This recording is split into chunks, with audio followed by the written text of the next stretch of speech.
de Residencia y Cirugía General del Hospital Vitarte.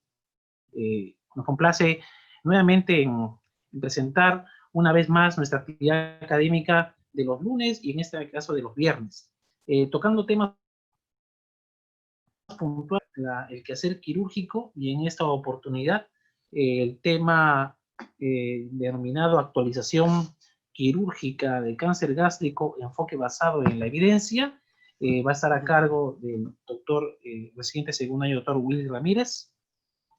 Hablará específicamente sobre este tema tan apasionante y tan motivador para el cirujano general en sí, ¿no? Y también para el cirujano oncólogo.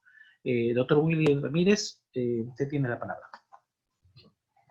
Buenas noches, doctores, con todos, nuestros participantes, con el doctor Payés, un gusto contar con su presencia, y con el doctor Lengüita, que después de tiempo también nos vuelve a acompañar.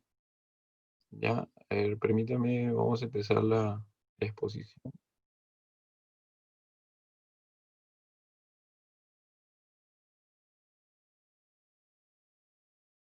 Ya, sí se ve, ¿verdad?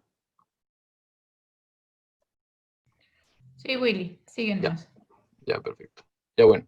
Como dice ya la presentación del doctor Medrano, yo soy el presidente segundo año, doctor Ramírez, del Hospital Vitarte. El tema de hoy que ya comentó el doctor, la actualización gástrica, quirúrgica de cáncer gástrico, enfoque basado en la evidencia. Ya, para hacer una pequeña agenda de lo que vamos a tocar el día de hoy, en cuanto a epidemiología, factores de riesgo, clínica, diagnóstico, clasificación, anatomía un poco, para que se va a relacionar bastante con lo que es la parte del tratamiento y las conclusiones finales, ¿no? Para empezar, bueno, como definición, que el cáncer es la neoplasia de los tejidos gástricos, dentro de ellas el adenocarcinoma, el 95% de ellos, es el más frecuente, marcadamente, que tiene origen glandular, y el resto, bueno, vienen a conformar el 5% entre estromales, carcinoides y linfomas, ¿no? Dos términos importantes que vamos a utilizar ahora son el cáncer temprano, principalmente aquellos T1, que van a estar limitados a la mucosa y submucosa, sin importar los linfáticos que lleguen a comprometer, y el cáncer gástrico avanzado, ¿no? De T2, T3 y T4, aquellos que van a infiltrar más allá de la mucosa. En cuanto a epidemiología, vemos que el cáncer gástrico ocupa el quinto lugar en incidencia en cuanto a tumores malignos en el mundo, aproximadamente 1 millón de casos nuevos anuales. Es es la segunda causa de fallecidos por tumores malignos, también a nivel mundial, 800.000 al año. Y la incidencia, se ve que la incidencia ha disminuido bastante en los últimos años, más que nada en los países desarrollados. Esto se debe al aumento de la refrigeración, mejor conservación de los alimentos, disminución de la comida salada y preservada, que como vamos a ver más adelante es parte fundamental de los factores de riesgo, búsqueda, el screening de casos de cáncer temprano, como se aplica en países en los cuales es endémico, como los países del Oriente, Corea, Japón, Singapur, y la reducción de la infección del Helicobacter pylori, ¿no? Que va de la mano de este tamizaje temprano. Acá vemos un gráfico de la OMS sobre Perú, ¿no? En cuanto a las mujeres, vemos que el cáncer gástrico ocupa el tercer lugar en incidencia y el primero en mortalidad.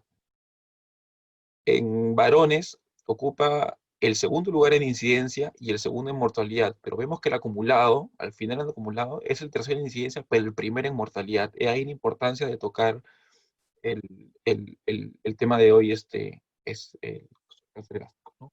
Para esto vamos a hablar un poco de lo que son los factores de riesgo, que van a estar en esta gráfica, podemos verlo bien divididos en los que son cáncer proximales y distales, y el RR que van a tener, ¿no? O sea, el riesgo relativo que va a haber para el desarrollo de esta patología.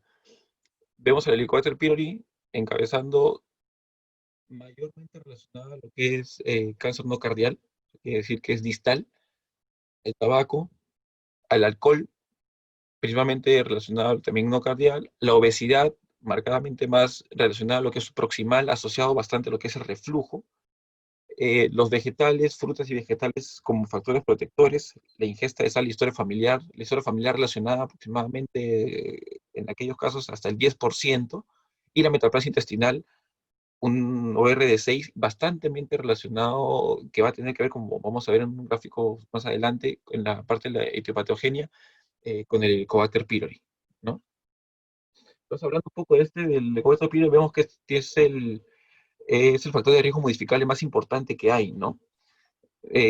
Atribuible incluso hasta una causa de cánceres gástricos en promedio el 40%, lo que va a causar es una gastritis crónica histológica, pero asintomática, úlcera duodenal o gástrica en el 10 a 15% de los pacientes, cáncer gástrico en 1 a 3% de los infectados y un linfoma malta 0,1% de los casos. Como estamos hablando de factores de riesgo, vamos a hablar un poco de lo que es prevención. Vamos principalmente a lo que es prevención primaria y secundaria.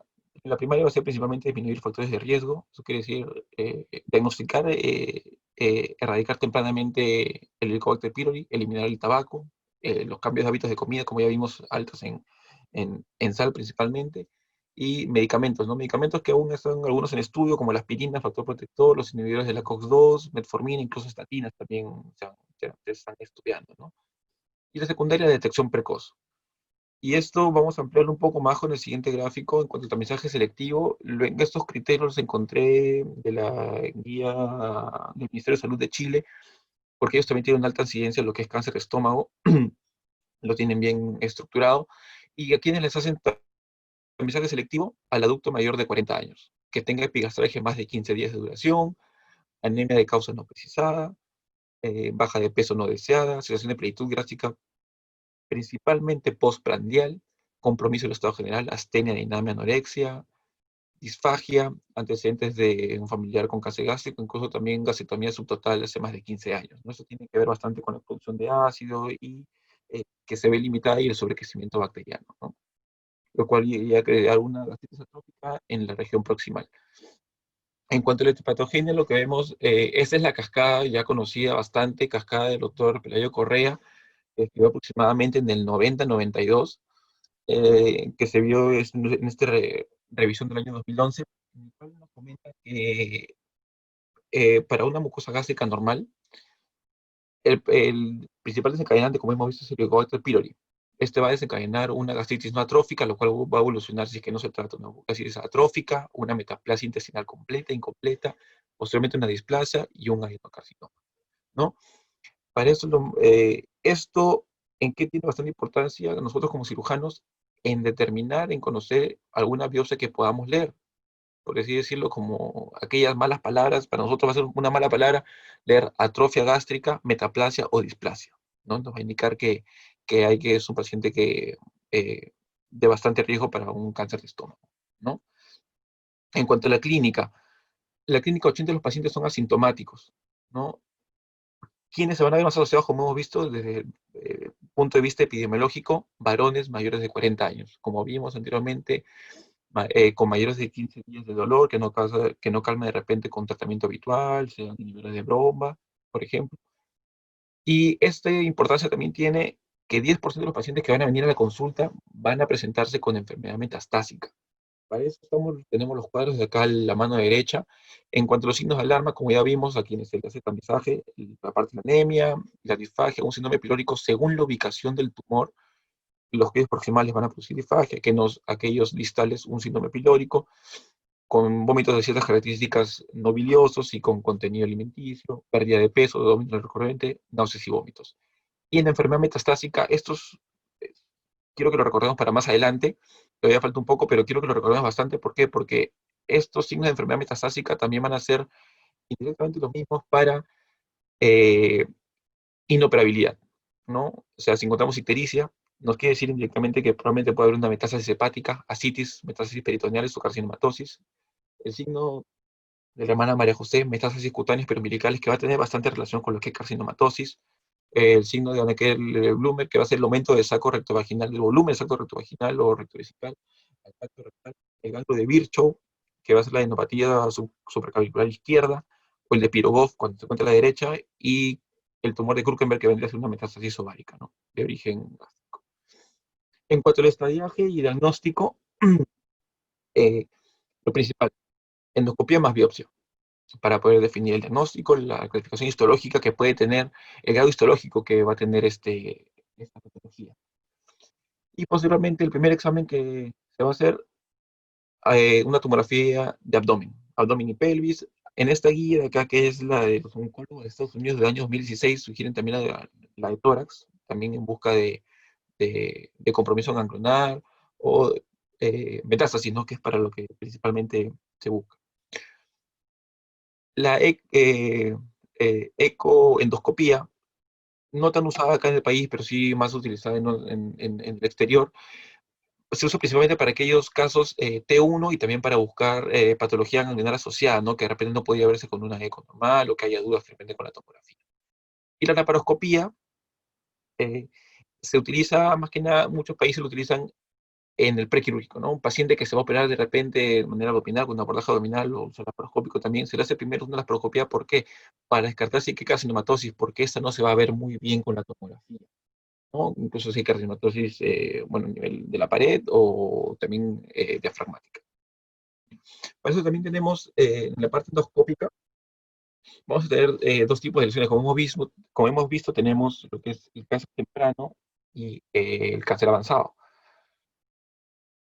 Para el cáncer avanzado vamos a tener esta clasificación endoscópica de Orman, también bastante conocida, en el cual van a haber cuatro tipos. El primero que va a ser una masa o polipoide, el segundo que va a ser un ulcerado, el tercero que es un ulcerado sin márgenes claros, que ya pasa a ser infiltrativo, incluso como se puede ver en el gráfico, que ya llega hasta tejidos más profundos, y un cuarto tipo en el cual no es ulcerado, pero sí infiltrativo, ¿no? En el cual la pared va a estar mucho más gruesa, más indurada, relacionado bastante con lo que es litis plástica, ¿no? Y este tipo 0, superficial T1, lo vamos a ver en la siguiente diapositiva, que son los del early cancer, ¿no? Vamos a ver que van a haber 5 tipos, el 0,1, el tipo polipoide, bueno, todos van a ser considerados planos superficiales, pero el primero va a ser polipoide. Dentro del segundo tipo superficial van a haber 3, el elevado, el plano y el deprimido. Y en el 3, el tipo excavado, ¿no? Tengamos en cuenta todavía que todos estos son tempranos, T1. Bueno, luego la clasificación histológica de Lauren, que viene del 65 aproximadamente, en el cual nos dividía el cáncer gástrico en dos tipos, ¿no? Intestinal y difuso, siendo el intestinal bastante más frecuente, pero de este gráfico la mayor importancia es ver la correlación que tiene con los japoneses, ¿no? La parte diferenciada y no diferenciada, porque eso nos va a guiar bastante para lo que es el pronóstico. O sea, tenemos que un cáncer intestinal va a ser también lo mismo que decir un diferenciado, y un difuso es pobremente diferenciado con un peor pronóstico, ¿no? Esto podemos ver en este gráfico de acá, de la clasificación de cáncer gástrico de la guía japonesa de 2011, en el cual vemos que la parte tubular, el tipo tubular, papilar tubular, el tubular, tiene bien diferenciado y moderadamente diferenciado, ¿no? Es moderadamente diferenciado y tenemos también un pobremente diferenciado, ¿no? Como le comenté, esto es importante. Y los contienen células también en anillo de sello, los cuales van a indicar un peor pronóstico, estos temas. Así. También tenemos la clasificación del TNM, de la JCC, esta es de la octava edición del año 2017, que aquí está en todo el texto, pero vamos a verlo de manera más resumida y más gráfica acá a la mano derecha. El T1 se va a dividir en dos, como hemos visto, abarca mucosa y submucosa. T1A, mucosa, T1B, submucosa. El T2 ya pasa, como ya es parte de los avanzados, que como estamos viendo, muscular, T3 subserosa, T4A y T4B, T4A en la parte parietal y T4B ya a otros órganos.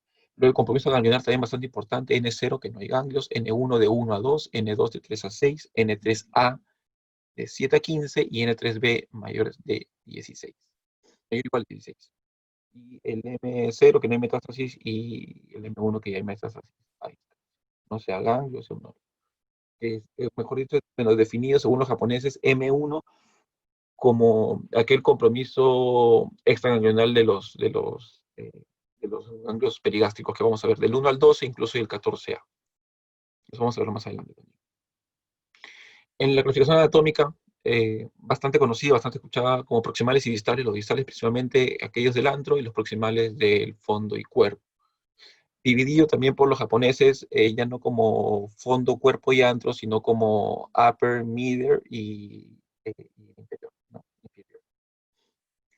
La clasificación anatómica también, los proximales subdivididos según la clasificación de Silverstein en 1, 2 y 3, que va a tener bastante relación para aquellos cánceres proximales relacionados con la unión esofogástrica, por encima de la línea, entre la línea de entrada, por 1 centímetro por arriba de la línea de entrada y 2 centímetros por debajo, son los tipo 2, que ya se considera gástrico, y a 5 centímetros, hasta 5 centímetros de la línea Z, perdón, los gástricos. Los que vayan por arriba son esofágicos. Un poco de anatomía, como le dije, ya vamos a ir a la parte, ya lo que es quirúrgica, esa parte fue un poco lo que es introducción. La parte anatomía, como le dije, dividido en la parte superior, media e inferior. Para mencionar la irrigación del estómago, principalmente tenemos que mencionar, sí o sí, lo que es el tronco celíaco, ¿no? Con sus 3 ramas, como vemos acá en el gráfico, la número 1, que es la gastroepilórica izquierda, coronaria escomática izquierda, la número 2, que es la eh, hepática común, y la número 3, que va a ser la esplénica. Para esto vamos a mencionar que esta coronaria estomática izquierda se va a ver anastomosada con esa coronaria estomática derecha, que va a ser rama de esta hepática común. Y juntos van a irrigar lo que es la curvatura menor del estómago. La curvatura mayor del estómago va a estar irrigada principalmente, como vemos acá en el gráfico, por las arterias gastroepiploicas. Esta gastroepiploica izquierda va a ser rama de la esplénica, y esta gastroepiploica derecha va a ser rama de la gastroduodenal, que es también rama a su vez de la hepática común. Este es un cuadro donde se ven los ganglios, pero eso vamos a verlo mejor en este siguiente gráfico, que es también sacado de la guía japonesa. Donde vemos, es importante mencionar que los ganglios del 1 al 12, que son todos estos de acá, más el 14B, son definidos como ganglios gástricos regionales. Eso es importante mencionarlo para el momento de la metástasis, porque si se compromete cualquier otro ganglio de otra zona, bueno, que no sean los esofágicos que vamos a mencionar después, ya se considera como un M1, ¿no?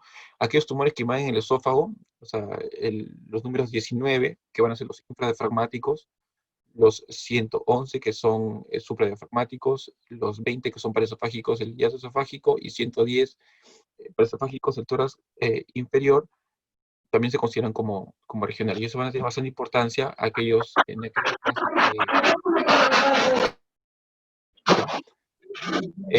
en aquellos casos de que el cáncer gástrico compromete el esófago.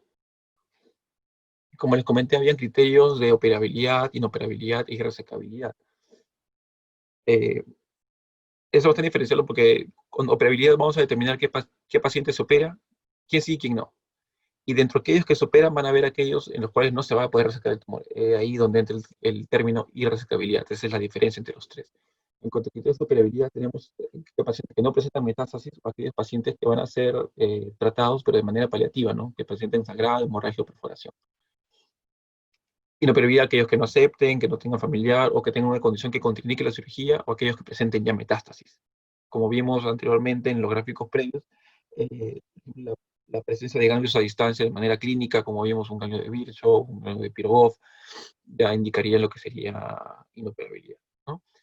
Y en cuanto a irresecabilidad, tenemos compromiso ya de grandes vasos o estructuras vecinas irresecables, metástasis de ganglios retopancreáticos, mesentéricos o paraórticos, y una carcinomatosis peritoneal. Es ahí donde cobra importancia la laparoscopía previa a la cirugía, ¿no?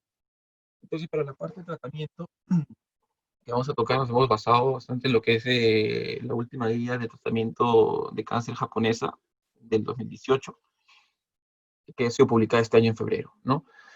En ella, en las primeras páginas, muestra este gráfico, este algoritmo de tratamiento, en el cual vemos el adenocarcinoma, el adeno-CA, en el cual se hacen los estudios endoscópicos, tomográficos, por ultrasonido, o la laparoscopía, para poder estadiar y tener una idea más clara del caso. Y nos vamos a entrar en este cuadro que está punteado negro, ¿no? Donde vemos que aquellos pacientes con M0 son los que vamos a operar, ¿no? Los M1 no van a ir al tratamiento quirúrgico, los M0. Entonces, estos M0, acá lo he dividido en 3 colores, verde, amarillo y rojo, para tener una idea más clara a cada tratamiento que va a ir, ¿no? A cuál va a corresponder. Estos T1A, o el T1 mucoso, el early cancer mucoso, va a ir a tratamiento endoscópico. Ese va a ser el tratamiento de elección para ese tipo de cáncer, T1A. Para el submucoso, para el T1B, para el T1B, para aquellos T1As a los cuales no cumplió con criterios de resecabilidad endoscópica y que no resultaron curativos, se va a hacer una gastrectomía de uno o de uno más, eso vamos a ver más adelante. Pero es importante tener ese concepto. O sea, y para aquellos T1, pero que ya tienen metástasis, un ganglio, o sea, un regional, un ganglio regional, o ya son T2, T3 o T4, gastrectomía de 2. Esa es la importancia de este gráfico. Como hablamos y dijimos, es de manera resumida lo que hemos visto atrás, el tratamiento endoscópico ideal de elección para el cáncer gástrico temprano T1A, endoscópico. Y para las gastrectomías vamos a tener 4 tipos de gastrectomías descritas ahí en la guía japonesa: la total, la distal o subtotal, aquella cirugía también, gastrectomía con preservación de píloro, y la proximal. En cuanto a las diferentes comidas, tenemos de 1, de 1 más y de 2. Entonces vamos a ver un poquito de la descripción de cada una de estas gastrectomías. La total, en la cual se va a hacer resección del cardias hasta el píloro, ¿no? Tradicionalmente indicada para aquellos cánceres gástricos proximales, ¿no? De fondo y cuerpo, como hemos visto, la parte superior y media del estómago. Para aquellos cánceres distales, se va a hacer resección de los 2/3 distales del estómago más el píloro. Únicamente para aquellos cánceres del antro, que son los dos principales que vamos a tocar ahora. Pero de manera de detalle vamos a comentar también lo que son de preservación, que hacen preservación de píloro. Se va a preservar el tercio superior del estómago, el píloro más una porción de antro. Ya vamos a ver en qué criterios hay que utilizar para poder realizar esta cirugía y en los cuales proximales, en el cual se va a hacer resección del cardias y se va a preservar el píloro, ¿no? Como vemos, en tratamiento endoscópico, depende, no va tanto con nosotros, pero igual es importante mencionarlo. Aquellos tipos histológicos diferenciados, sin ulceración y con T1A menores de 2 centímetros de daño, van a tratamiento endoscópico. Los diferenciados sin ulceración T1A y mayores de 2 también van a ir tratamiento endoscópico. La diferencia de estos dos, más que nada, radica en la técnica endoscópica que se va a realizar, ¿ya?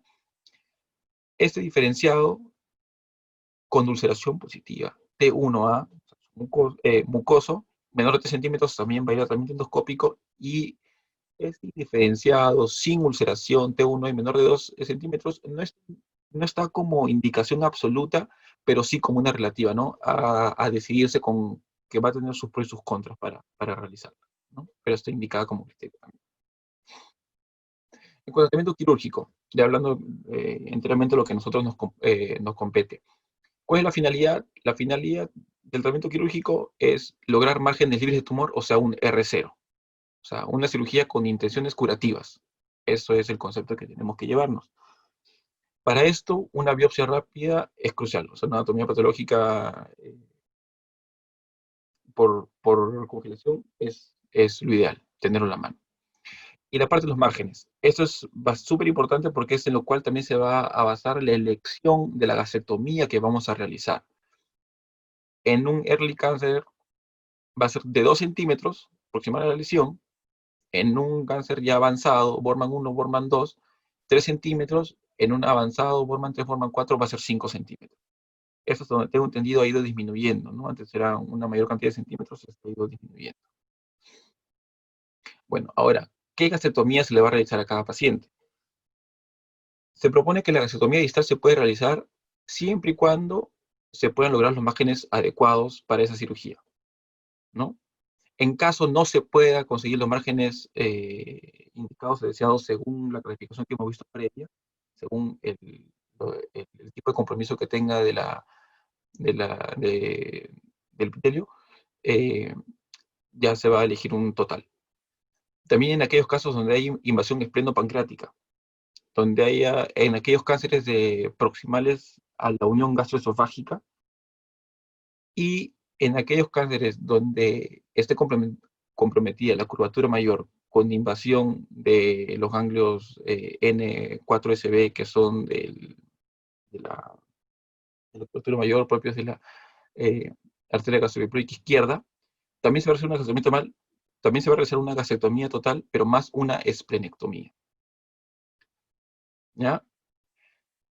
Y como les comenté, vamos a comentar las dos indicaciones de aquellas gastrotomías que no se realizan tanto, según tengo entendido, acá en Perú, aquella con reservación de píloro y una gastrostomía proximal. Va a ser indicada para aquellos T1N0 y que cumplan con una localización específica del tumor.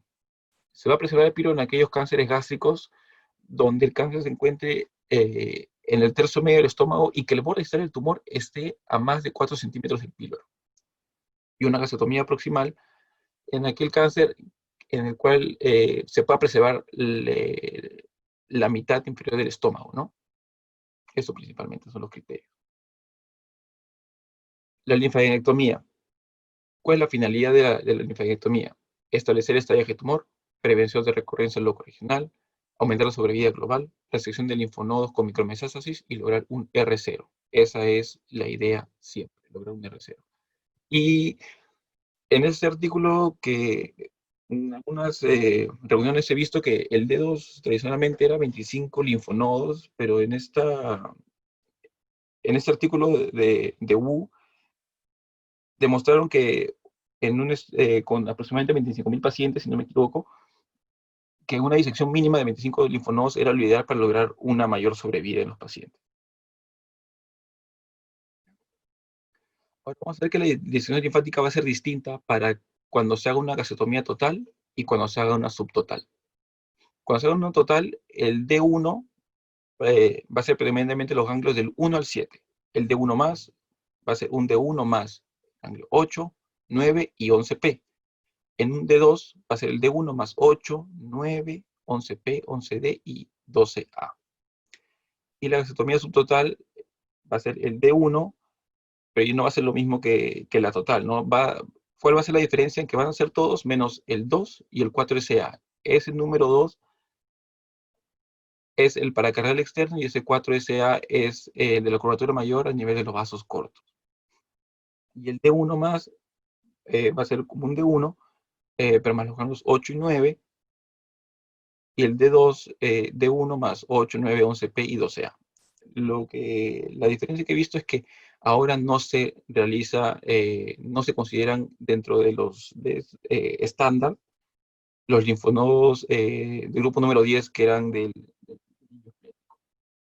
Y acá a la mano derecha podemos ver que en la gastrostomía total, cuando los tumores invaden el esófago, al D1 hay que agregarle el 110, que va a ser el paraesofágico del tórax inferior, y en un D2 hay que agregar el 19, 20, 110 y 11, como vimos eran los supra e infradiafragmáticos y los paraesofágicos del hiato y de la parte inferior del tórax.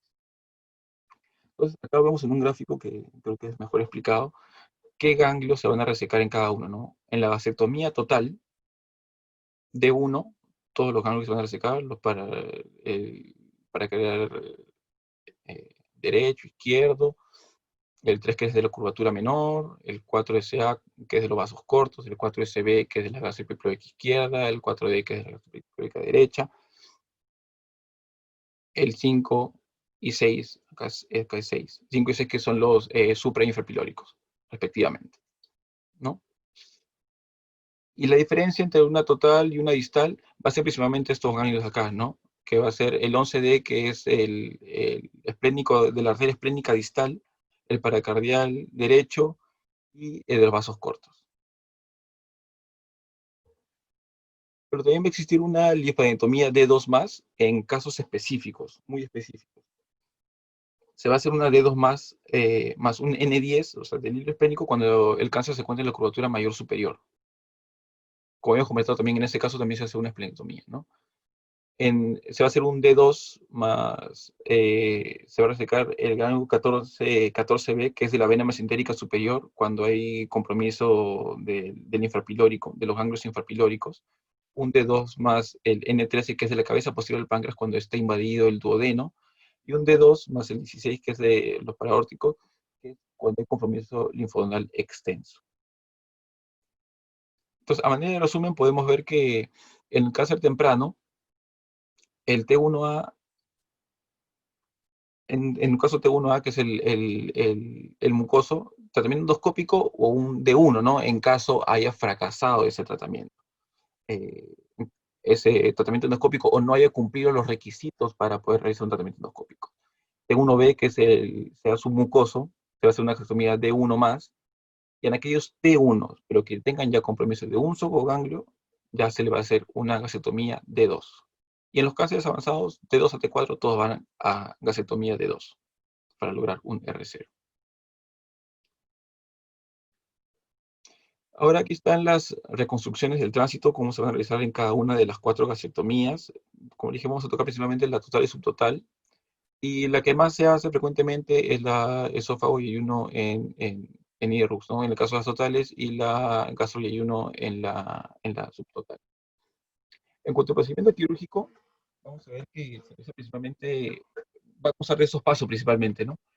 Una omentectomía mayor y menor, que es la estándar, también llamada estándar, una linfadenectomía según el nivel que se haya indicado, resección de órganos adyacentes también según sea necesario, la parte de la anastomosis, en la cual hay discusiones si es que debe ser con sutura circular o lineal, la colocación de drenajes y la zona nos ayuda para la alimentación, ¿no? Vamos a hablar un poco de cada uno de estos.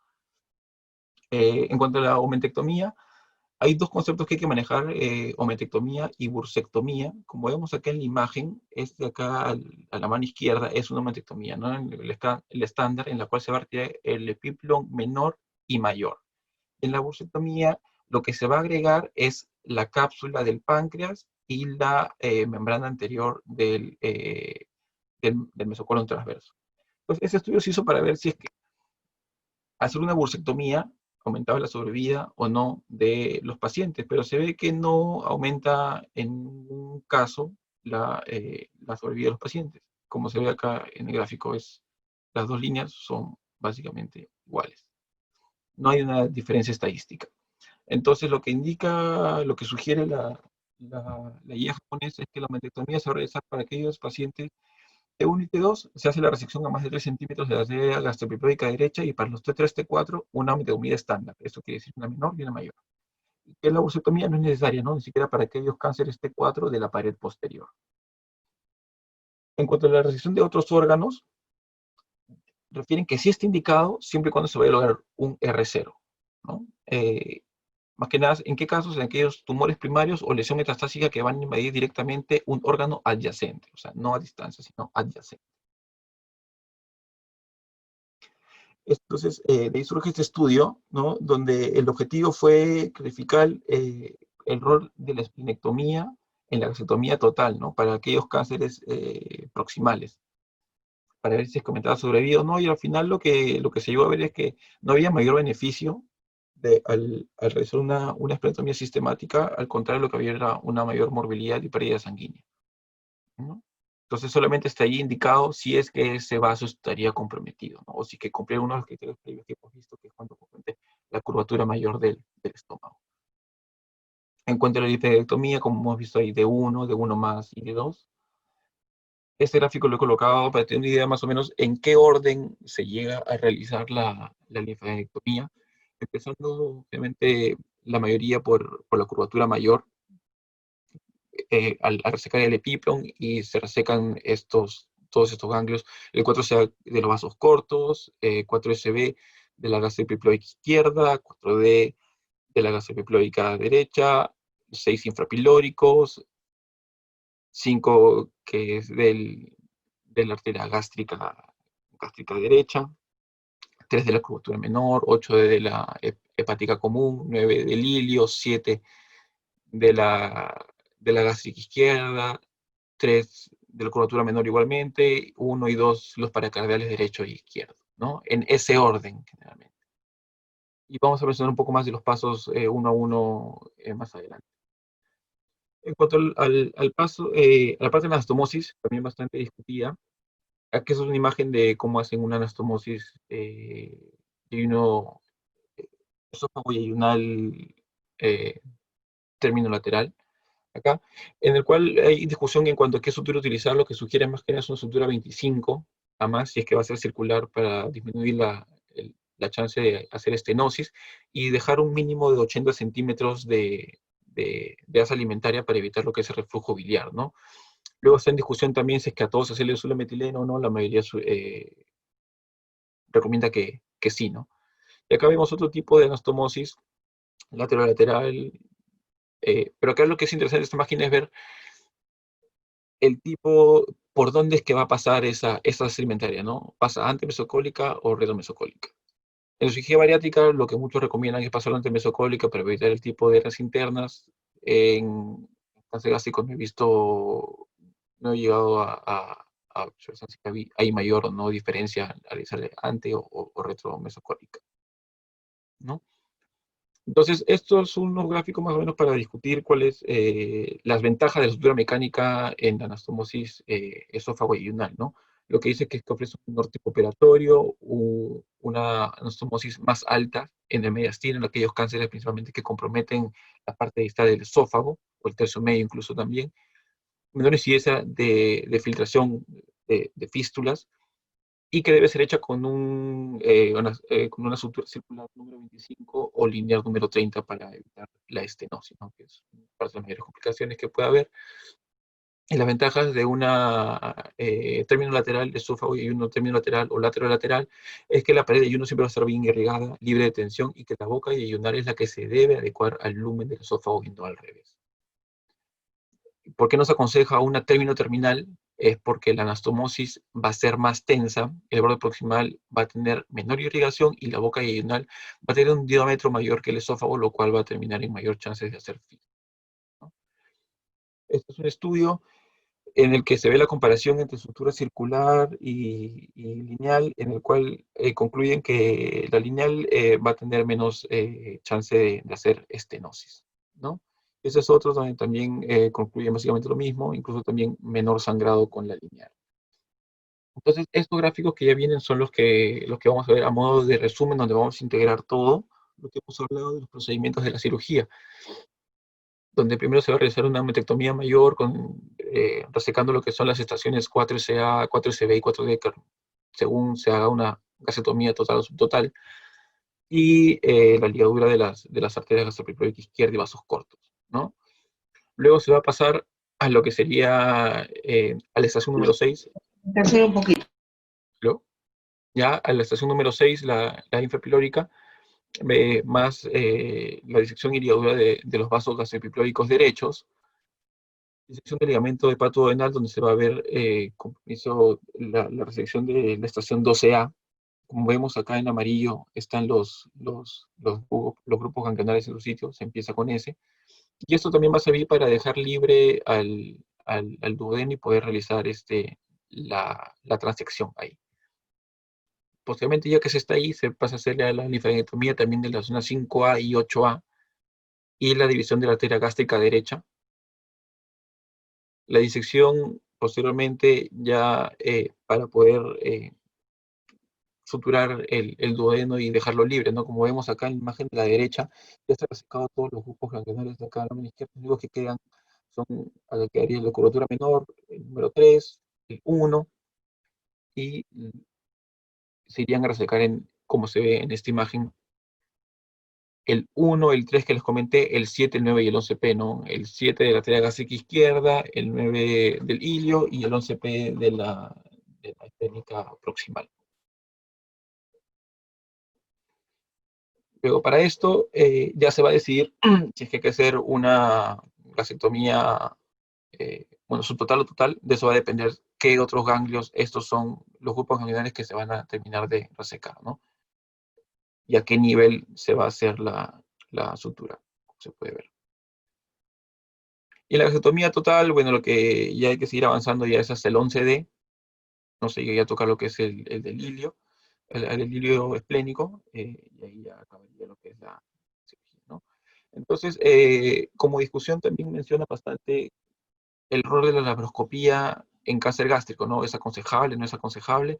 Entonces, y eso sí lo menciona la guía japonesa, en caso temprano, hay estudios que han hecho estudios para vasectomía subtotal y total. Estos son los de mano derecha, dentro de ellos los más conocidos, el CLAS 1, donde no ven inferioridad de la laparoscopía comparada con la cirugía abierta, ¿no? Y uno sobrevive igual a los 5 años. ¿no? Y en gastrostomía total también en ese estudio donde no se ve mayor diferencia, ¿no? Incluso lo que mencionan es que es bastante segura, ¿no? Presenta un riesgo de fuga anastomótica igual que en la cirugía abierta, ¿no? De 2,5%. Claro, hecho por cirujanos laparoscopistas especialistas, ¿no? La cirugía avanzada aún no está totalmente estandarizado o determinado, aún hay un estudio en curso para poder definir eso más adelante. Y como a manera de resumen, ya bueno, hablando de la laparoscopía, cirugía robótica, eso es un estudio australiano que hicieron donde no encontraron mayor diferencias en lo que era morbilidad, y la World Journal of Gastroenterology lo que ve y determina y evidencia también es que con la robótica se ven ventajas en cuanto a la disección, ¿no? Se ve una disección mucho más fina de las arterias y una disección de los cuerpos ganglionares más claros, ¿no? Entonces, a modo de conclusiones, de manera general, podemos concluir que hay que hacer énfasis en la parte de la prevención de los factores de riesgo modificables, como la dieta, el tabaco, el coac pylori, siendo este el factor de riesgo modificable más importante. Entonces, en cuanto a eso, el tratamiento recaudador oportuno, por parte del gastroenterólogo, de repente nosotros mismos, con amoxicilina, omeprazol, inhibidores de bomba y demás, y poder también nosotros conocer y determinar las lesiones precancerosas, ¿no? O sea, conocer, saber cuáles son para poder intervenir en el momento indicado. En cuanto a diagnóstico y tratamiento, poder hacer un tamizaje selectivo para aumentar la tasa de curación con mayor sobrevida, ¿no? Y que el abordaje de esto es multidisciplinario, ¿no? Se va a tener, no solamente va a ser el cirujano, sino el gastroenterólogo, el patólogo, radiólogo, cirujano y el oncólogo, ¿no? Todos van a formar un equipo en eso. En cuanto a conclusiones quirúrgicas, ¿cuál es la idea? Siempre hacer una cirugía curativa, ¿no? Una gastrectomía con márgenes libres, adecuados, más un D2 de 29 ángulos, ¿no? Para lograr un R0. Lo que se ha visto es que no hay diferencias significativas entre lo que es la laparoscopía y cirugía abierta en cáncer temprano, siempre con mayor beneficio la laparoscopía por aquello, parte de la recuperación más pronta y los beneficios de la mínima invasividad, ¿no? Que la estructura lineal presenta menor sangrado y menor estenosis que la estructura circular, siendo ambas seguras, ¿no? Y la parte de discusión de los drenajes, ¿no? Dejarlos o no, recomiendan los expertos que siempre dejarlos cuando se hace la cirugía laparoscópica, y la cirugía abierta va a depender de la experiencia del cirujano, ¿no? Pero siendo siempre la mayoría orientados a dejar drenes. Y en cuanto a la neoadyuvancia, que no hemos hablado mucho, porque más que nada era una utilización quirúrgica, se ha visto evidenciado que la neoadyuvancia perioperatoria sí logra aumentar la sobrevida, ¿no? Pero eso ya podríamos hablar de repente después de la discusión, o comentarnos un poco más sobre eso, ¿no? Eso sería todo. Muchísimas gracias. Muchas gracias, doctor Willy Ramírez, por la excelente presentación en esta noche, en esta disertación tan importante que nos compete el día de hoy, tratar sobre cáncer gástrico, actualidad quirúrgica. Debo también mencionar y agradecer también la presencia del doctor Domingo Montalvo, que se nos ha adherido al grupo en esta noche, en esta reunión. Él es cirujano digestivo del Hospital Juan Noé y Clínica de San José de Arica, presidente del capítulo médico de Arica y director de la Sociedad Chilena de Cirugía Bariátrica y Metabólica de la Sociedad de Pared Abdominal Liviana de Chile. Buenas noches, doctor Domingo Montalvo. Muy agradecido también por su presencia y participación. También debo agradecer la presencia del doctor Michel Portanova, también nos acompaña esta noche, y además la presencia, él es cirujano del Hospital Garro Rebagliati, también de la unidad de estómago. Muchas gracias, doctor Michel Portanova. Y también la presencia del doctor José Lengua, él es cirujano oncólogo de nuestro Hospital de Vitarte. Bien, podemos empezar la ronda de también preguntas y opiniones. Bueno, podría empezar primeramente por la parte preventiva. Y es que en la parte preventiva está como primer actor principal, digamos, el Helicobacter pylori, ¿no? Cada vez es mucho más importante el diagnóstico del cáncer y en las etapas más tempranas para poder tener acceso a un tratamiento receptivo exitoso. Pero cada vez nos vienen la mayoría de pacientes con un cáncer generalmente avanzado, en nuestra realidad. ¿Qué tanto es la prevalencia de cáncer precoz y de cáncer avanzado en nuestros datos nacionales, doctor Willy Ramírez? Sí, doctor. Bueno, lo que he podido ver, no he llegado a encontrar la cifra exacta de lo que es el cáncer temprano en nuestro país, pero sí sé que, por ejemplo, en países donde ya está instaurado este tamizaje más seleccionado, llegan incluso hasta un 66%, ¿no? Yo intuyo, calculo que por otras cifras sudamericanas, si me equivoco, creo que está alrededor de 10%, me equivoco, hasta 20% probablemente. Claro, y preocupa también cuando presentaste acerca de un porcentaje importante de 80% de asintomáticos y 10% de metastásicos, o pacientes que ya han tenido o debutan con un problema ya avanzado. Y generalmente lo importante es el estadiaje, y ahí tenemos toda una gama de posibilidades para poder hacer generalmente un estadiaje precoz.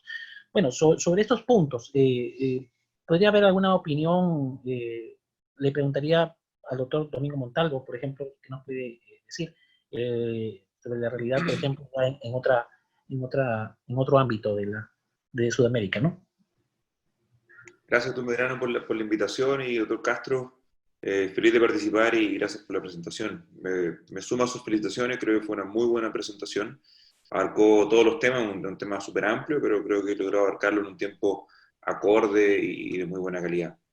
En cuanto a su Gracias. pregunta, doctor Medrano, bueno, en Chile, como bien mostró el doctor Ramiro, nosotros tenemos un programa, las guías ministeriales o guías GES, que se publicaron en el año 2014 en Chile, en la cual trata un poco de estandarizar cuál es el estudio, cuáles son los pacientes que tienen que ir a screening de cáncer gástrico, cuál es el tratamiento neoadyuvante, el óptimo tratamiento quirúrgico y después el adyuvante.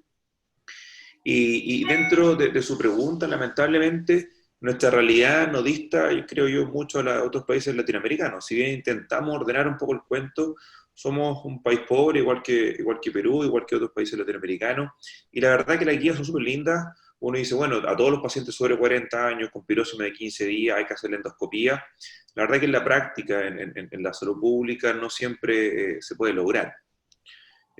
Hace 2 años atrás salieron publicados un trabajo en el cual revisaba qué pasaba con nuestro cáncer gástrico desde la guía del 2014 en adelante, y la verdad que lo que salió publicado es que el 70% de los pacientes con diagnóstico de cáncer gástrico en Chile lamentablemente están fuera del alcance terapéutico, quirúrgico. Mucho van a quimio palliativo, quimio de conversión, pero el 70% llega fuera del alcance quirúrgico. Y lamentablemente solamente un 5% llega en estado early cancer, o sea, cuando pensando en alguna resección endoscópica o submucosa, solamente un 5%. Entonces nuestro margen de tratamiento, la verdad, fluctúa entre un 25 y un 30% solamente de todos los cánceres gástricos diagnosticados en Chile. Y nuestra incidencia, la verdad, bueno, como dijo el doctor Ramírez, es súper alta. Nuestra incidencia anual son más o menos 5.000 casos anuales, con una proporción de 2:1 en hombres y mujeres. Y una mortalidad de más o menos 3.800, 3.700 pacientes por año. Entonces, la verdad es que deberíamos tener mejores números. Esperamos que a futuro esto mejore, ¿no es cierto?, con más atendimiento de endoscopía precoz, pero esa es nuestra realidad actualmente. O sea, el 70% no son operables en método diagnóstico, 5% son estadios precoces y de un 25-30% de pacientes que van a cirugía, ya sea con quimio neoadyuvante o cirugía directa. Gracias, doctor Domingo Montalvo. Doctor Payet, sobre el mismo punto, realmente es preocupante que podamos tener números también incluso a nivel nacional, quizás con avanzado cáncer gástrico, y en el cual la terapia quizás quirúrgica más exitosa, y hablábamos acerca de una resección probablemente a nivel de mucosa, que se da en países más orientales, en el cual quizás existan medios más precoces de poder detectar a tiempo, o programas para poder detectar a tiempo este problema importante, ¿no? ¿Cuál es realmente la realidad nuestra, ¿no?, a nivel nacional, doctor Payet? Bueno, yo como decimos acá en el Perú, yo me colé a la reunión porque vi en Facebook el Sí. anuncio y disculparán ustedes. Bueno, mandé No, no, no. mi solicitud de invitado y me metí. Pero primero felicitar al doctor Ramírez, ha hecho una linda revisión, es muy entretenida. Y Gracias, sobre doctor. los números, venga a visitarnos al hospital, doctor Ramírez.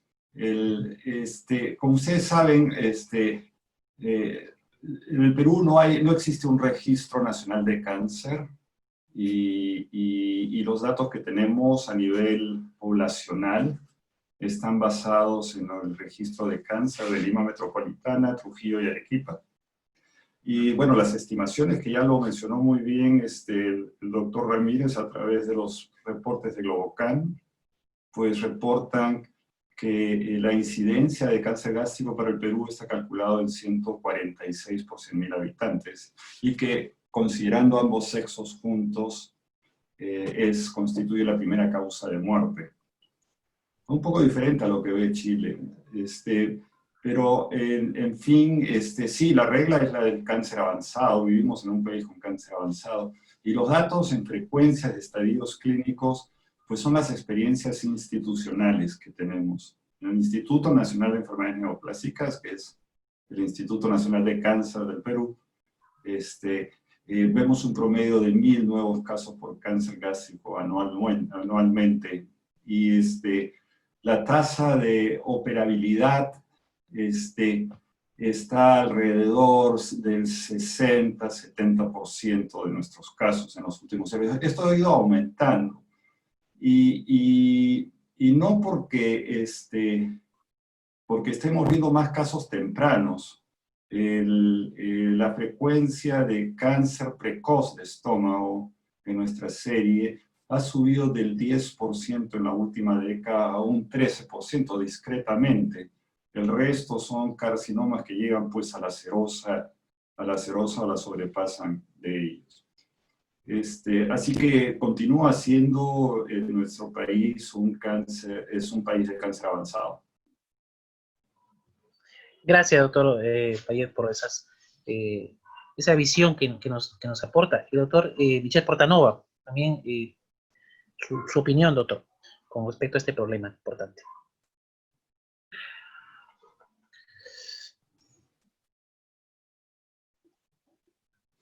Doctor Portanova. Buenas noches, doctor. ¿Qué tal? Especial a todos. Colega que se ha invitado de Chile, a Eduardo. Gusto verlo en esta reunión. Efectivamente, nuestra realidad, como ya se ha señalado, no es muy auspiciosa en términos de detección de cáncer temprano. Desde ese famoso casi 25% que hace ya algunas décadas el doctor Hernán Espejo, con un esfuerzo apoyado por YAICA, etcétera, etcétera, encontrase y publicase ese famoso casi 25%, en realidad, año tras año, lo que hemos visto es más bien una disminución marcada de la cantidad de casos en cuanto a detección de tempranos. Nosotros en algún momento en el hospital, hace algunos, de pronto 4 o 5 años, nos manteníamos, digamos, en un 14, 15%, pero diría que en los últimos 2 o 3 años incluso estamos casi rozando el 10 o incluso por debajo del 10%. Evidentemente eso ha ido de la mano con el hecho de que una serie de pacientes cada vez en mayor medida se están resolviendo por vía endoscópica, es decir, desde el rendimiento de la disección submucosa endoscópica y obviamente el contar con gastroenterólogos que hayan sido entrenados en esta técnica hace que un buen grupo de los pacientes que antes, por ejemplo, nos llevaban al servicio para operar, ahora los está resolviendo básicamente el servicio de gastroenterología. Pero en términos generales hay mucho que hacer en el tema de la detección temprana, ¿no?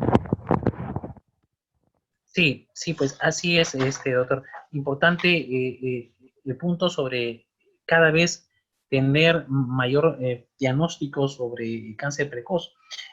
nos preocupaba mucho acerca de hacer una evaluación sobre el estadiaje inicial. Realmente el cirujano general pues se puede enfrentar en una guardia con las complicaciones más bien del cáncer gástrico. Es decir, podemos darnos cuenta recién intraoperatoriamente sobre esta complicación, las complicaciones que abordamos en las emergencias como cirujanos de aquellos que no estamos dedicados mucho a la cirugía oncológica, y que podamos tener en una guardia una complicación como mayormente hemos tenido que abordarlo, como las perforaciones de una úlcera, que en el intraoperatorio nos parece que pueda tener ciertos bordes neoplásicos o tiene esa apariencia neoplásica. ¿Qué hacer en esos casos, por ejemplo, ¿no? ¿Qué debería hacer el cirujano general que se encuentra con esta lesión inadvertida, pero que ingresó como una complicación de una emergencia, en una guardia, por ejemplo, ¿no? ¿Qué recomendaciones podría darle, doctor Domingo Montalvo? Bueno, es una muy buena pregunta. Me gustaría un poco aclarar los números que di son a nivel nacional, por si acaso, no son de una región específica. Estamos hablando desde la posta rural, en la frontera con Bolivia, hasta en el fondo de la Clínica Las Condes en Santiago. Por tanto, tenemos un registro bastante bueno, si bien no es perfecto, pero es la realidad nacional. En cuanto a su pregunta, doctor Medrano, la verdad que la perforación de un cáncer gástrico no es lo más habitual. Habitualmente es una úlcera, ¿no es cierto?, la que se perfora. Habitualmente el cáncer gástrico de urgencia llega más como un síndrome pilórico, ¿no es cierto?, o una hemorragia digestiva alta, más que un cáncer perforado. Pero yo creo que si ese fuese el caso, ¿no es cierto?, de enfrentarnos, ¿no es cierto?, del cirujano general que está de guardia y se enfrenta a un cáncer perforado, yo creo que primo no es nochere. O sea, ojalá parar el sangrado, porque habitualmente se asocia a un sangrado, ¿no es cierto? Drenaje y esperar al día siguiente que pueda entrar el cirujano digestivo, porque la chance quirúrgica que tiene ese paciente, el ser operado, a lo mejor no llegando a un R0, a lo mejor llegando a un R1, pero en el fondo con anastomosis segura, que no haya más complicaciones después de la propia cirugía, yo creo que ese es lo que debería primar. Ahora, si un cirujano que está alejado, ¿no es cierto?, de algún centro de referencia, ahí a lo mejor intentar hacer algo un poco más, como alguna sonda de derivación o una gastrostomía de derivación, pero yo creo que el concepto de hacer el menor daño posible cuando un colega no está entrenado ni capacitado para hacerlo, yo creo que eso es lo que debería primar. Esa es mi opinión. Doctor Domingo, igualmente trasladando esa misma pregunta, pero para los casos un poco más frecuentes, acerca de el encontrar una lesión estenótica, por ejemplo, a nivel del ano. ¿Igual valdría también, o qué hacer en esos casos? Yo creo que una lesión estenótica, creo yo, no puede esperar un par de horas que llegue el cirujano del equipo de cirugía digestiva. Y si ese fuese el caso, yo creo que poner una sonda nasogástrica es lo menos dañino al paciente y derivarlo. O sea, yo creo que la oportunidad que se le puede dar al paciente en una sola cirugía, obviamente la morbilidad que se le da a una cirugía mal hecha, a un paciente con cáncer gástrico que filtró tu gastroyeyuno o tu esófago de yeyuno, la mortalidad aumenta más de un 50% de ese paciente. Entonces, si uno realmente se preocupa del paciente y uno piensa que tiene alguna chance quirúrgica curativa, yo creo que ese paciente debería esperar. Ahora, si un paciente llega sangrando, ¿no es cierto?, una hemorragia exsanguinante, ahí a lo mejor intentar hacer una gastrectomía, pero el problema es que oncológicamente va a ser totalmente incorrecto. Entonces, yo soy de la idea de que cualquier síndrome pilórico, insisto, o un sangrado puede esperar al día siguiente o puede esperar en el fondo a cómo se hace el traslado a algún centro de derivación. Yo creo que no hay que meterse en la guardia solo o con un residente si es que uno no tiene la experiencia suficiente. Gracias, doctor. Doctor Eduardo Payet, igualmente la misma pregunta, doctor, que nos compete. ¿Qué hacer en esos casos? ¿Cuáles serían las recomendaciones en todo caso? A ver, el tema es sumamente interesante. Fíjense, nosotros acá en el Perú vemos tanto cáncer gástrico, que desde hace ya muchísimos años, tanto Michelle como yo, que ambos fuimos entrenados acá en el Perú y después en el Japón, Hemos aprendido la técnica y durante años hemos difundido la técnica quirúrgica básicamente en las disecciones sistemáticas para el cáncer gástrico. Vemos tanto cáncer de estómago y vamos, el Perú no va a desaparecer porque nuestros programas de despista de la enfermedad pues no son eficientes. Así que sí estamos convencidos de que los cirujanos generales tienen que embeberse en el manejo de la oncología, del tratamiento quirúrgico del cáncer gástrico. Y hoy día lo hemos demostrado, y aprovecho la ocasión para felicitar al Hospital Vitarte por su 17º aniversario, que recientemente, entiendo que es correcto, ¿verdad? Hace el aniversario del hospital. La demostración es de que este hospital general en Lima, bueno, fíjese usted, el residente de segundo año ha hecho una magnífica presentación de la enfermedad, quiere decir que sus maestros están enseñando adecuadamente, ya explicado muy bien la extensión de la linfadenectomía y de los conceptos. Así que sí creo yo que es una obligación de parte de las grandes instituciones, del INEN, en lo que me toca hablar a mí, que yo soy el director de la institución, sí tenemos que participar en el entrenamiento y en colaborar en los cirujanos generales, de tal forma de que si ellos se ven expuestos al diagnóstico y sepan resolver este tema. A ver, si encuentro yo síndrome pilórico, vamos a verlo con mucha frecuencia, porque seguimos teniendo cáncer del tercio distal, y sí, pues, ponerle su sonda nasogástrica, tratar de, muchos de ellos vienen con un síndrome con grandes residuos alimenticios, y el paciente, y muchas veces el lavado gástrico no es posible hacerlo. Creo que hoy día, como tratar de hacer, ya es traducción de cáncer avanzado y de cirrosis expuesta en la mayoría de casos. Si no puedes ponerle un stent por vía endoscópica, el paciente pues debiera ser sometido a una gastrectomía distal y en lo posible hacer una de dos. Ahora, quisiera, si me permite, saltearme un poquito un comentario adicional sobre el comentario que hizo el doctor Ramírez sobre bursectomía versus omentectomía y D2. Hubo un comentario muy interesante. Hoy día se habla mucho, y estamos practicándolo ya nosotros de rutina, el concepto de la excisión mesogástrica.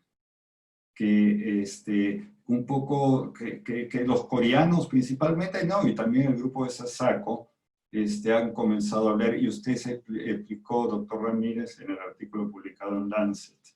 La excisión mesocólica lo que trata de mesogástrica, lo que trata de hacer es extrapolar el concepto de excisión mesorrectum y mesocólica al estómago, y tratar de hacer la linfadenectomía en bloque, como siempre lo hemos hecho, pero tratando de sacar el meso de los paquetes ganglionares, porque depósitos tumorales pueden ocurrir. Si bien es cierto, la bursectomía u omentectomía no altera el pronóstico de los pacientes, parecería ser, en nuestra experiencia inicial, de 20 casos, de hacer 20 de excisión mesogástrica con esta técnica, estos casos por vía laparoscópica, ha demostrado cierta diferencia. Bueno, una golondrina no hace un verano, pero sugeriría, doctor Ramírez, que en su charla, a fin de que la repita en algún otro momento, meta el concepto y definición y la importancia del concepto de excisión mesogástrica. Bien, gracias, doctor Payet. Aprovechando un poco también con respecto a que mencionó el doctor Ramírez sobre el uso del lavado peritoneal laparoscópico, y definitivamente la laparoscopía en los últimos años ya ha tenido bastante, o está teniendo bastante importancia en el abordaje de este tipo de patología, ¿no? Sobre todo aparecer en cánceres precoces, quizás incluso en las gastrectomías subtotales. Se hacen los estudios y comparativos acerca de la cirugía laparoscópica versus cirugía abierta, y en ello no sé si existe alguna controversia, porque la morbilidad suele ser no ver diferencia, mayormente la mortalidad en los estudios tampoco, más sí las ventajas propias de la laparoscopía. ¿O existe definitivamente alguna diferencia importante en el abordaje laparoscópico versus abierto, ¿no? Porque se tiende a que ahora la laparoscopía tiene mayor importancia en abordaje de ese tipo de tratamientos en general, pero sobre todo en etapas más tempranas. ¿Eso es cierto, doctor Payet? ¿La pregunta va para mí? Sí, doctor Payet, aprovechando. Sí, gracias. A ver, ha mencionado dos conceptos, según no me distraje, es el valor del lavado peritoneal. Sí, el lavado peritoneal y el diagnóstico de metástasis, ¿no? Sí, bueno, nosotros en el instituto tenemos una gran experiencia de muchos años basado en el gran número de casos de cáncer de cuello uterino, en las técnicas de citología exfoliativa y los estudios citológicos. Así que el lavado peritoneal en un inicio lo comenzamos a hacer, pero ya lo hemos abandonado. A pesar de tener experiencia, siempre existen pues, el lavado de la cavidad en el transoperatorio o inmediatamente después de la laparotomía exploradora o laparoscopía antes de la resección. Pues no ha tenido mayor en nuestros números valores positivos, y creo que la gente lo ha estado abandonando. Creo que hay otros criterios más importantes, como el porcentaje de superficie de serosa expuesta en centímetros cuadrados. Si ustedes tienen un tumor que tiene más de 20 centímetros de superficie expuesta de serosa, tumor de 5 por 4 centímetros, el 60% de estos casos van a fallar con carcinomatosis peritoneal. Así que ese es el criterio probablemente más importante. Si no hay serosa expuesta, así que si no hay símbolos de siembra peritoneal, pues el enfoque de la disección y de la gastrectomía radical debe darse. La laparoscópica o abierta, el doctor Ramírez lo ha explicado muy bien. Creo que en cáncer precoz de estómago no hay ninguna diferencia, pero ya los grupos coreanos no están encontrando diferencias, inclusive en cáncer avanzado. Creo que depende del piloto, más que la técnica. Gracias, doctor. Doctor José Lengua también nos acompaña esta noche, él es cirujano oncólogo y parte del grupo del Hospital Vitarte también. Tenemos el honor de tenerlo, doctor José Lengua. Su apreciación también con respecto a este importante tema que estamos tratando esta noche. Buenas noches. Buenas noches, doctor. Buenas noches. Un saludo al doctor Payet, recordando las épocas del residentado médico, la emergencia roja. Sí. Doctor, un gusto tenerlo en esta reunión. Quisiera, bueno, ahorita que estaba hablando de la laparoscopía, en el INEN, ¿cómo está el avance de la laparoscopía específicamente en SEA gástrico? A ver, ha avanzado muchísimo, ya no estamos en discusión, los grupos jóvenes del instituto ya están haciendo la rutina de gastrectomías, pero siempre hacemos más gastrectomías abiertas, y estamos prácticamente en todos los precoces se está haciendo gastrectomías, y tanto totales o subtotales por vía laparoscópica. Pero cuando hay que hacer una linfadenectomía, una disección de tipo D2 bien hecha, pues en lo particular prefiero hacer por vía abierta. Pero los cirujanos más jóvenes están haciéndolo y ya estamos permitiendo hacerlo. Yo creo que este es un tema que ya no muestra mayor discusión hoy en día. Gracias, doctor. Puedo llevar un poco, o sea, depende de qué es lo que queremos nosotros como evidencia para poder hacer la gastrectomía laparoscópica. Estamos buscando evidencia tipo 1A, claro, el CLAS 1, ¿no es cierto? Y el Jacob 041 nos dan el pase en el fondo de evidencia tipo 1A, que es la gastrectomía laparoscópica precoz distal, ¿no es cierto? Tiene el mismo resultado oncológico que la abierta, y con todas las ventajas del abordaje eminente invasivo. Estamos esperando ansiosos, ¿no es cierto?, el CLAS 3-4, que nos van a decir, porque cuando uno lee con detalle, ¿no es cierto?, los estudios CLAS, que son el grupo coreano, la gracia que tiene que son 2 ramas prospectivas randomizadas, ¿no es cierto?, con un match de ambos grupos. Entonces, la gracia de estos estudios es que nos dan evidencia tipo 1A. Sin embargo, cuando uno busca estudios retrospectivos o estudios a lo mejor no comparativos con match de los grupos, hay evidencia. Los chinos tienen evidencia de que se puede hacer gastrectomía laparoscópica en cáncer gástrico avanzado. Los japoneses también, el grupo de Sasako, como bien nombró el doctor Payet, que el doctor Kitano también tienen publicaciones en el cual se puede hacer abordaje laparoscópico del cáncer gástrico avanzado. Sí, la gracia de los estudios CLAS, que creo que mucha gente los nombra, es que nos da evidencia tipo 1A. Entonces, dependiendo qué queremos buscar en la literatura, es lo que tenemos publicado actualmente. Yo estoy de acuerdo con el doctor Payet que el abordaje laparoscópico está para quedarse, todo esto, no sé, cuando ya se instaló. Lo que sí discrepo con usted, Doc, yo creo que una linfadenectomía D2 sí es factible en forma laparoscópica. Sobre todo el grupo 12 y el grupo 11D, yo creo que el laparoscópico es más fácil que abierto. Porque en el fondo uno logra disecar mejor al hacer la bursectomía e irse por sobre la arteria esplénica. La verdad es que el abordaje laparoscópico lo facilita más que el abordaje abierto en mi gusto. ¿Qué cosa yo creo que el abordaje laparoscópico es mucho más difícil que el abierto? La disección del epiplón. La verdad es que la disección del epiplón, que abierto es tan fácil cuando uno tracciona, ¿no es cierto?, el colon transverso y el epiplón por un lado y uno saca un electro, se demora 2 segundos. Eso en la laparoscopía se demora 25 o 30 minutos para poder hacer una buena disección y poder liberar todo el epiplón mayor del colon transverso.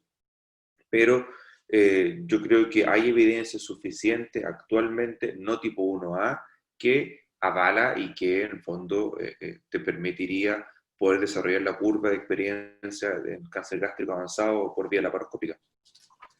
Sí, no tengo ninguna duda al respecto. Yo creo que sí me escucha, ¿verdad? Estoy totalmente de acuerdo de que a la larga no vamos a encontrar diferencias, no estoy en contra de eso. Mi preocupación en las gastrectomías totales laparoscópicas es la reconstrucción y la calidad de vida que tienen estos pacientes después. He visto, como repito, yo prefiero hacerlas por vía abierta, pero no me opongo que mis asistentes o parte de mi grupo hagan gastrectomías laparoscópicas.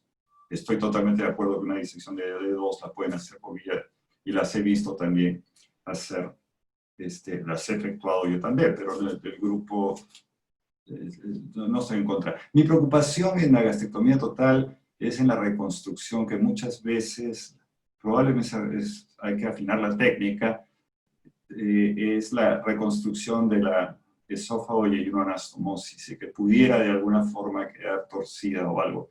Pero no, yo creo que esto es una cuestión de mejorar la técnica, probablemente. Sobre el comentario de la esplenectomía o no, es bien interesante lo que mencionó de nuevo el doctor Ramírez sobre la modificación que ha hecho las guías japonesas, de ya no considerar la esplenectomía en sus guías de manejo. Y esto es por el estudio de Sano, salvo que el tumor esté en la curvatura mayor del estómago, del tercio superior del estómago, porque la ruta de metástasis ganglionares del grupo 4SB directamente hacia el lirio esplénico podría ser. Así que la esplenectomía la hacemos solamente en aquellos casos que exista curvatura mayor, aunque el tumor esté en el tercio superior de la curvatura mayor del estómago, o que haya un tumor que comprometa circunferencialmente la luz. En el resto de los casos, conservación esplénica, pero con disección de la esplénica distal, del grupo 11D.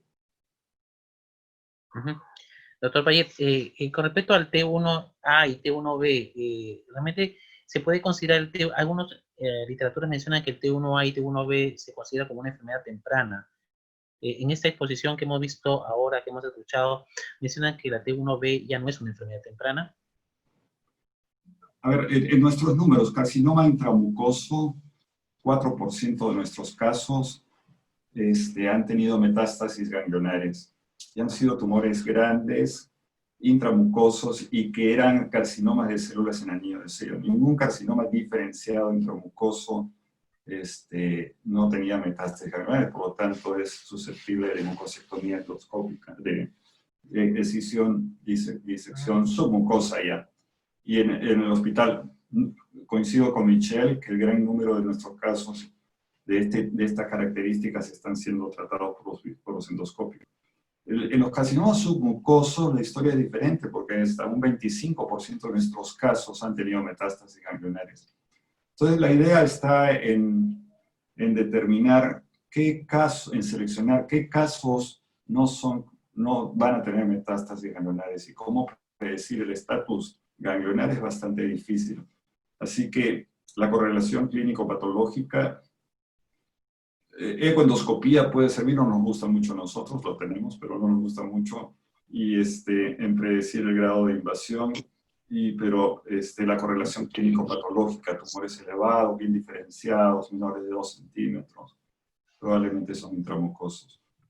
Pero esos son los casos que, pensando ya a nivel nacional, en donde no todas las instituciones tienen la tecnología, pues estos son los casos que cualquiera lo puede curar, porque incluso hacer una gastrectomía de tipo D1 podría curar a estos pacientes. El problema es aquellos pacientes que tienen metástasis ganglionares, que la disección de tipo D2 tiene que ser garantizada de alguna u otra forma. Insisto, y por eso nuestra tarea es educar a los cirujanos generales. Nosotros tenemos acá en el Perú, este mensaje para el doctor Montalvo, en el Perú tenemos un programa de fellowship para cirujanos generales que quieren hacer cáncer. Y el programa dura 3 años adicionales en cirugía oncológica abdominal. Pero nuestra tarea es tratar de difundir esta técnica, y yo creo que ya bastante bien se ha difundido en los últimos 15 años a lo largo del país, todos los cirujanos generales, así que yo me siento tranquilo y cuando estos casos ya son tratados en nuestros hospitales.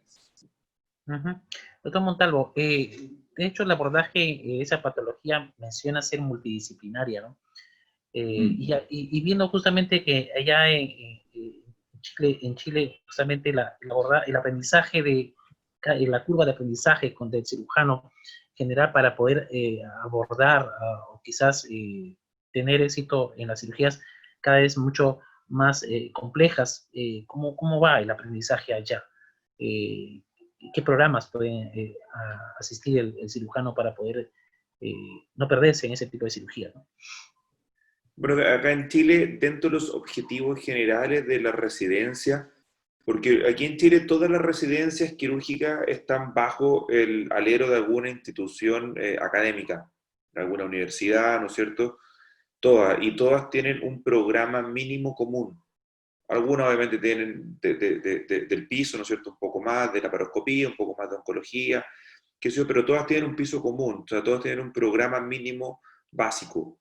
Y dentro del programa mínimo básico de la residencia en Chile, no está contemplado que un cirujano general sea capaz de realizar una gastrectomía oncológica en forma electiva. No está considerado.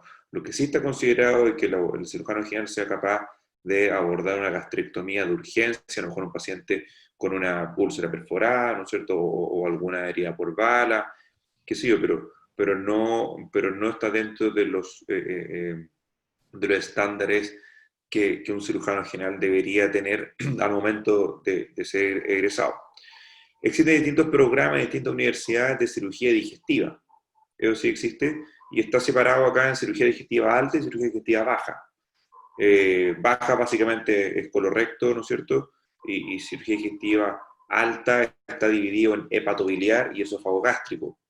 Si bien esa diferencia no está muy marcada, existen fellowship de 1 año de esófago gástrico y solo hepatobiliar, o la cirugía o el programa de formación de cirugía digestiva alta, en que contempla las dos unidades, tanto esófago gástrico como hepatobiliar. Pero la verdad es que no, el GES, que son estas guías que son garantías explícitas de salud, que en el fondo son guías a nivel nacional, dicen que todo paciente con cáncer gástrico debe ser tratado por un cirujano digestivo reconocido por el Servicio Nacional de Salud. Entonces, si en el hospital donde está este paciente o el área donde este paciente no existe un cirujano digestivo reconocido por el MinSal, que es el Ministerio de Salud, ¿no es cierto?, como cirujano digestivo, ese paciente tiene todo el derecho y la posibilidad de ser trasladado a otra ciudad, a otro hospital, en el cual sí cuente, ¿no es cierto?, con los requisitos básicos, en el fondo, para poder ser operado y ser tratado, tanto con quimioterapia, eventualmente radioterapia en algunos casos seleccionados, ¿no es cierto?, y que cuente con cirujanos debidamente entrenados y reconocidos por el MinSal para ser operado. En el fondo, un paciente con cáncer gástrico no se opera en cualquier hospital en Chile, porque es GES, está dentro de la guía GES. Doctor Lengua, una pregunta, igual sobre las recomendaciones que el cirujano general debería tener para abordar ese tipo de pacientes en una guardia, por ejemplo, ¿no? ¿Qué recomendaciones en cuanto al entrenamiento debería contar, podría tener un cirujano general?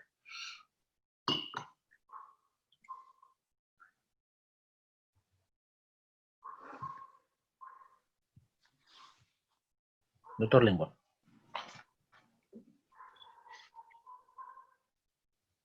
Johan, Sí, ¿me doctor. escuchas?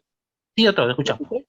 Escuchamos. ¿Me podrías repetir la pregunta, por favor? Porque Sí. no se me fue la conexión. Sí, igual era la recomendación con respecto a todos los cirujanos generales que tenemos que abordar en algún momento ese tipo de patologías en una guardia. Las recomendaciones con respecto al entrenamiento, al aprendizaje en algunas técnicas quirúrgicas, algunas recomendaciones generales que deben tener un cirujano general para abordar esa patología en una de las guardias al abordar este tipo de pacientes.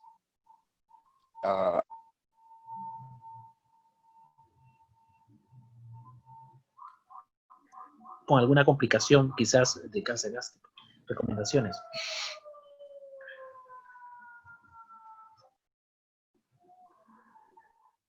Johan, parece que tiene problema de conexión, doctor ¿No? Lengua. Sí, doctor Lengua, ¿me Y escuchó la pregunta? Sí, las doctor. carcinomatosis, ¿no? Que pueden... Sí. ¿Me escuchas? Sí, doctor, sí, siga nomás. Lo Ya. escuchamos claro. Entonces, como decía, las emergencias, como nosotros, como hospital general, que podemos encontrar las básicas, son el sangrado y la obstrucción pilórica, ¿no? Esas son las dos principales. El sangrado, como ya se ha mencionado, inicialmente puede ser con un manejo endoscópico, puede ser con una cateterización de la arteria, pero lo recomendable es usar radioterapia, ¿no? Y en el caso de la obstrucción pilórica, nosotros como cirujanos generales, lo que haríamos es solamente hacer una derivación, una gastroyeyuno, ¿no? Que sería lo más indicado en estos casos. Porque estoy hablando en lo que tenemos en el hospital, ¿no? Hacer una gastrectomía es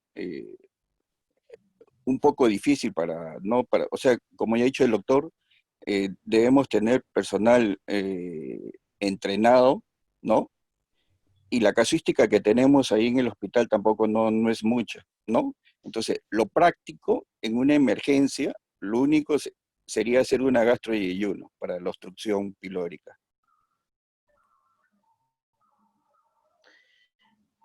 Gracias, doctor Lengua. Y sobre lo mismo, doctor Domingo Montalvo. La gastroyeyuno, o hablamos de las virus, por ejemplo, virus 1, virus 2, ¿es posible como salida para para aplicarle en una complicación que podríamos abordar en una emergencia, el que hace el virus 1, virus 2 o las anastomosis, ¿no? Cuando se enfrenta en el fondo a una gastrectomía o alguna técnica quirúrgica paliativa, existen básicamente dos tipos, ¿no es cierto? Una es hacer una gastroyeyunoanastomosis, ¿no es cierto?, proximal al sitio de la obstrucción, al sitio tumoral. Esta gastroyeyuno tiene que ser en un territorio sano, no puede ser un territorio macroscópicamente comprometida por tumor. Y la otra alternativa, ¿no es cierto?, que es muy buena y que ha demostrado tener mejor calidad de vida en los pacientes, es la partición gástrica. La partición gástrica, ¿no es cierto?, consiste en seccionar con stapler el estómago y dejar una pequeña comunicación hacia el tumor y gran parte, ¿no es cierto?, del estómago sano hacia distal, y ese extremo sano anastomosarlo al yeyuno. Déjenme estoy buscando una imagen para mostrarla, porque no es una técnica que es muy conocida, la verdad, y que es una muy buena alternativa para poder paliar, ¿no es cierto?, los pacientes que tienen algún tipo de compromiso en una cirugía paliativa. Estoy buscando acá una imagen. Personalmente, a mí me gusta mucho la IDRU. Yo no estoy de acuerdo con BIROT 1 en cáncer gástrico. BIROT 2 es una buena alternativa para pacientes que a lo mejor tienen una expectativa de vida más baja o tienen a lo mejor mucho riesgo de una enteroanastomosis. Pero la verdad es que cuando uno ve los estudios de calidad de vida de IDRU versus BIROT 2, hay diferencia en el fondo en la calidad de vida. El reflujo biliar que tienen los pacientes con BIROT 2 es infinitamente más alto que en un paciente con una IDRU. Y por lo menos, no sé qué opinará el resto de los colegas, sobre el doctor Lengua, el doctor Payet, pero por lo menos en mi experiencia personal, que es menor que la ortopedia claramente, la entero rarísima vez da complicaciones. Cuando uno hace una IDRU, la anastomosis de la entero es la que uno en fondo está más seguro. Entonces, yo no sé qué tanta morbilidad realmente le da una IDRU versus un BIROT 2, y sí estoy seguro que la calidad de vida de un paciente con una IDRU es mucho mejor que con un BIROT 2. Doctor Payet. A ver, se han tocado varios temas. Uno es, a ver, síndrome pilórico, obstrucción pilórica. Generalmente estos pacientes, colocándoles una buena sonda nasogástrica, te permite no entrar y preparar al paciente en mejores condiciones, ¿no? Como repito, siempre es traducción de cáncer avanzado, pero no significa que no sea resecable. Yo pienso que si uno va a hacer una gastroenteroanastomosis o una derivación, ya la reoperación, la reintervención para este paciente, en caso de que sea el tumor resecable, no es una opción. Así que si el equipo quirúrgico no está preparado o no tiene experiencia para hacer gastrectomías, entonces pues una sonda nasogástrica y esperar y formar el equipo para hacer el procedimiento.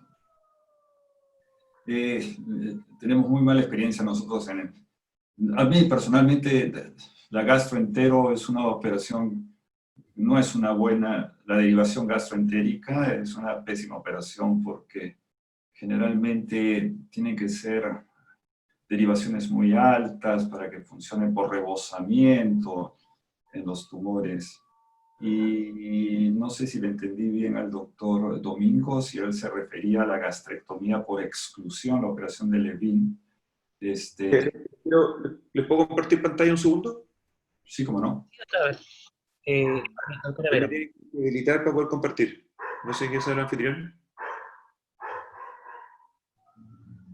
Ahorita lo resuelvo. Dice el anfitrión inhabilitó la función de compartir pantalla a los participantes. Sí, la doctora Vera es nuestra coordinadora. Está como residencia cirugía Chevitarte. Va a compartir la pantalla ahora. ¿Ya? Está, doc. Ah, ok. Entonces, una de las ventajas, ¿no ¿no es cierto?, que tiene este tipo de paliación. Estamos hablando de una cirugía siempre paliativa en un cáncer que es irresecable, porque bien como dijo Dr. Payet, ¿no es cierto?, una cirugía que sea un síndrome pilórico, eso traduce un cáncer avanzado, eso no quiere decir que sea irresecable. Entonces un cáncer que sería irresecable es una muy buena alternativa para poder paliar al paciente y cuando se decide en el fondo que ya no se puede resecar. Sí.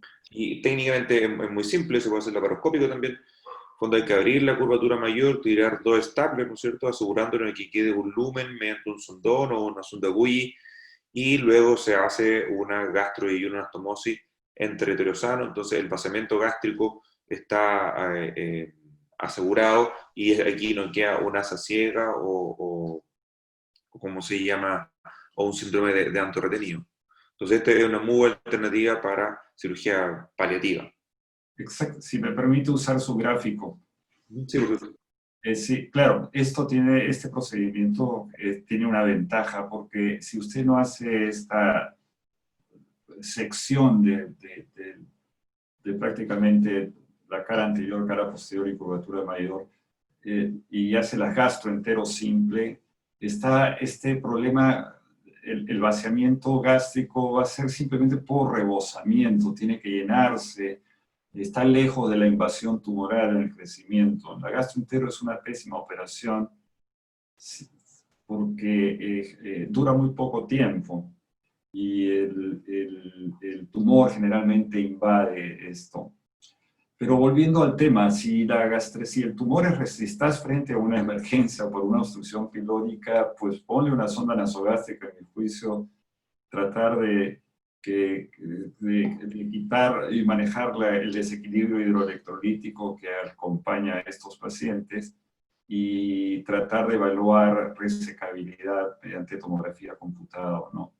Una vez estable el paciente, sí. Diferente es en los casos de cáncer gástrico complicado, es el sangrado y que te obliga a entrar a una gastrectomía de urgencia. Ya de por sí eso va a traer también un mal pronóstico o una perforación.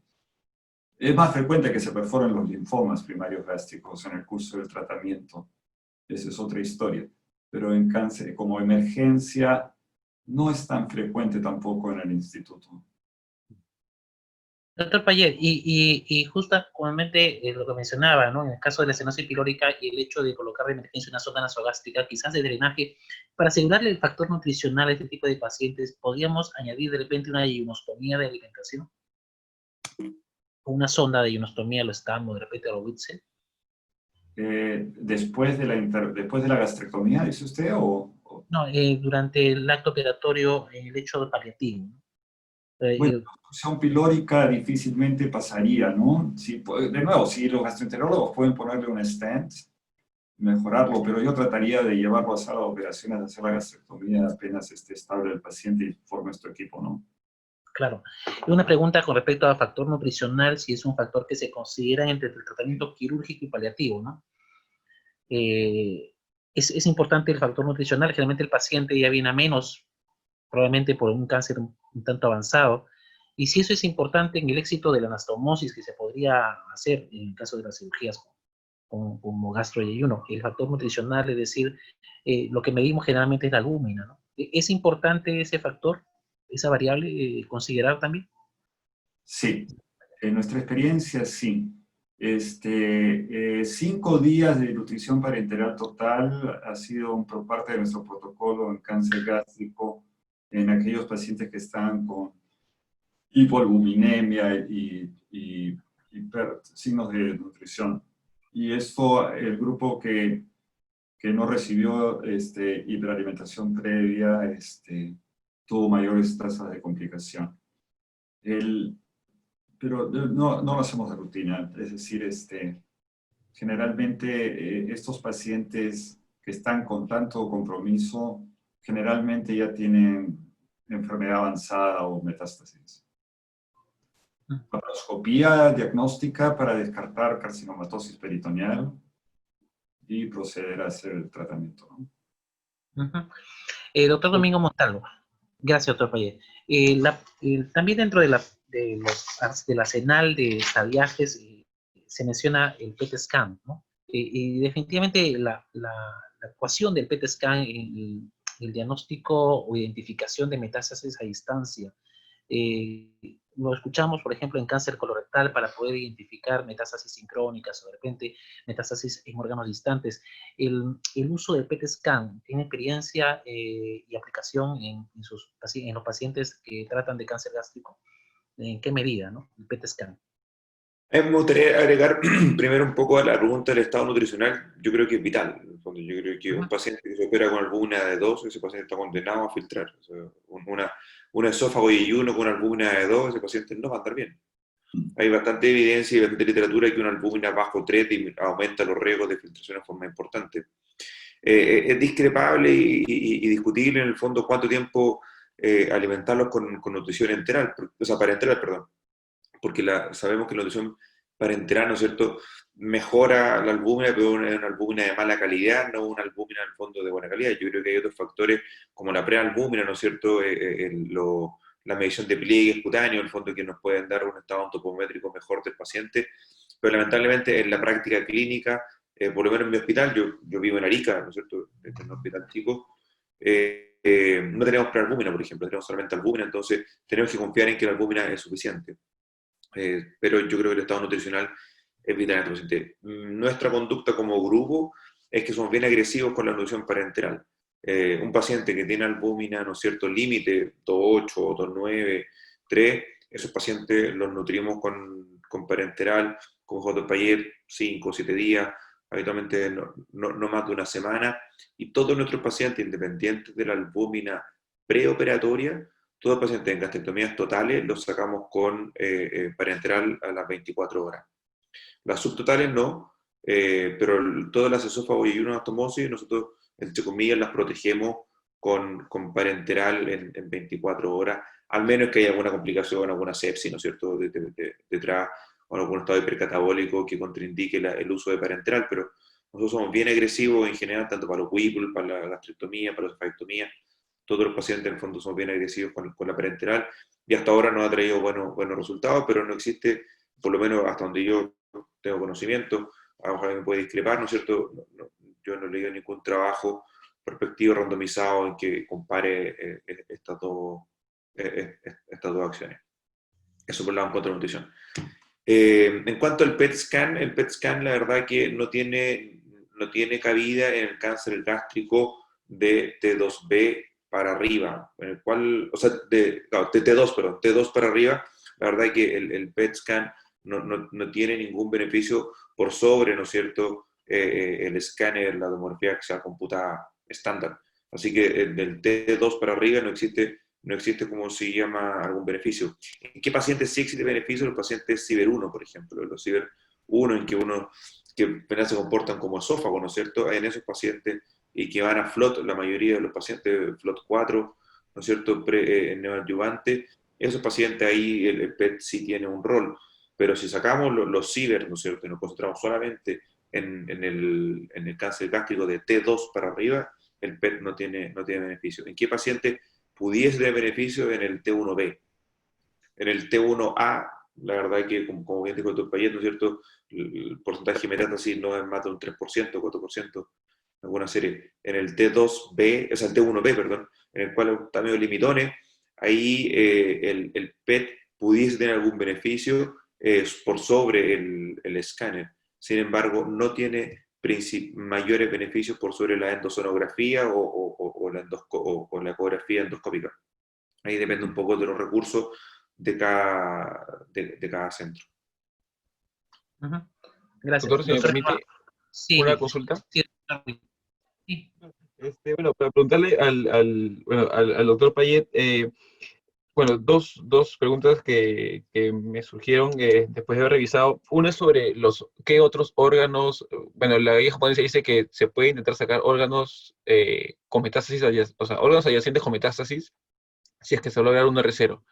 Entonces, a lo que voy es, por ejemplo, el páncreas, si llega a ser comprometido, o sea, si en la parte distal se le realiza una prostatectomía distal asociada, y si es que de repente el cáncer es de cabeza, ya modifica toda la cirugía y pasa a ser como un Whipple, esa es una. Luego, El segundo punto es la colocación de drenajes. Bueno, por lo que pude, según las conferencias que escuché, porque escuché al doctor Sendes, de Chile, también una de Europa que hubo también, mencionaban que el drenaje dependía en la cirugía abierta del cirujano, ¿no? ¿Qué tan confiado estabas? Sugerían que para los que iniciales, que recién empezabas, siempre drenaje por el riesgo de la física. Y para los más experimentados de repente que podían desistir de ello, pero que en la laparoscópica siempre. Entonces esa fue la conclusión que me llevé, no sé si es que concuerda con eso o no. Sí, doctor Eduardo, después el doctor Domingo. Sí, dos preguntas entonces. Una es resecciones multiviscerales en cáncer gástrico. Y sí, resecciones multiviscerales es un hecho bien documentado y lo hacemos en la práctica común. ¿Cuáles entran ahí? Tumores del cuerpo gástrico o del fondo gástrico que invaden la cola del páncreas, sí. Pancreatoesplenectomía probablemente es, en bloque con la gastrectomía es un tratamiento en el cual tenemos experiencia, porque antes de la definición de las disecciones de tipo D2 y de la escuela japonesa es el tratamiento de elección para las gastrectomías totales y del cuerpo gástrico, incluso según la clasificación del Memorial de Nueva York, que era el vaciamiento del cuadrante superior izquierdo. Eso ha cambiado radicalmente, pero y solamente la pancreatectomía distal está acompañada solamente en casos de invasión del tumor a la cola del páncreas. Tumores del cuerpo gástrico que invaden el colon transverso, también es un hecho común en cáncer avanzado de estómago, y esto en ausencia de carcinomatosis, por supuesto. Entonces, colectomía transversa o un segmento del colon, también lo hemos hecho con frecuencia. Y Whipples también hemos hecho Whipples por cáncer del tercio distal del estómago que invade la primera porción del duodeno, y sobre esto es importantísimo estar seguro de algunos criterios de que, uno, si tu procedimiento de la duodenopancreatectomía es de baja morbilidad y no te va a dar complicaciones, tu técnica quirúrgica, puedes hacerlo. Y dos, si es que va a ser una resección de tipo 0. Es decir, así que si hay amplio compromiso de la serosa, es muy probable que no escogiéramos este paciente. Si tuviera metástasis ganglionares en el tronco celíaco, tampoco sería un paciente candidato para duodenopancreatectomía asociada a la gastrectomía por cáncer gástrico, porque el pronóstico de por sí es malo. ¿Drenes o no drenes después de la gastrectomía?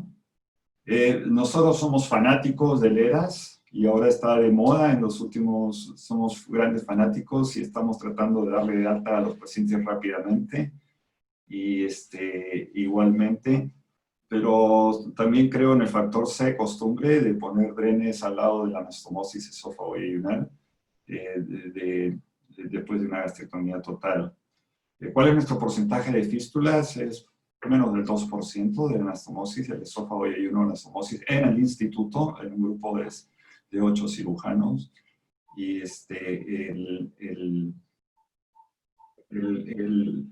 continúa siendo la gastrectomía una operación de morbilidad, pero de baja mortalidad en nuestro grupo.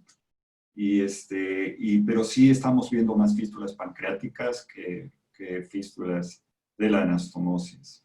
Así que el uso de los drenes, hay bastante evidencia de que no muestran mayor complicaciones y que no tiene mayor beneficio tampoco, pero es un factor costumbre. Y estamos rápidamente ya dando de alta a los pacientes, siempre y cuando estén en un radio de vivienda cerca a la institución, que tú puedas asegurar el seguimiento de estos pacientes en su domicilio también.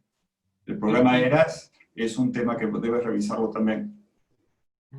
¿Y cuántos días, Doc, disculpe, aproximadamente les están dando de alta a los pacientes? Porque me parece que vi el protocolo que maneja el doctor Sendes en Chile, y si no me equivoco le da alta al 8º día, porque al 5º recién está sacando una zona nasoidional, si no me equivoco.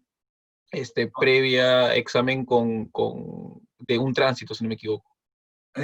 A ver, durante años he hecho yo control de anastomosis después de las gastrectomías totales, pero ya no teníamos fístulas, entonces ¿para qué los hacíamos? Y empujado un poco por ustedes, por los residentes, doctor, ¿para qué hace control de anastomosis? No recuerdo haber visto una fístula nunca. Y abandonamos hacerlas.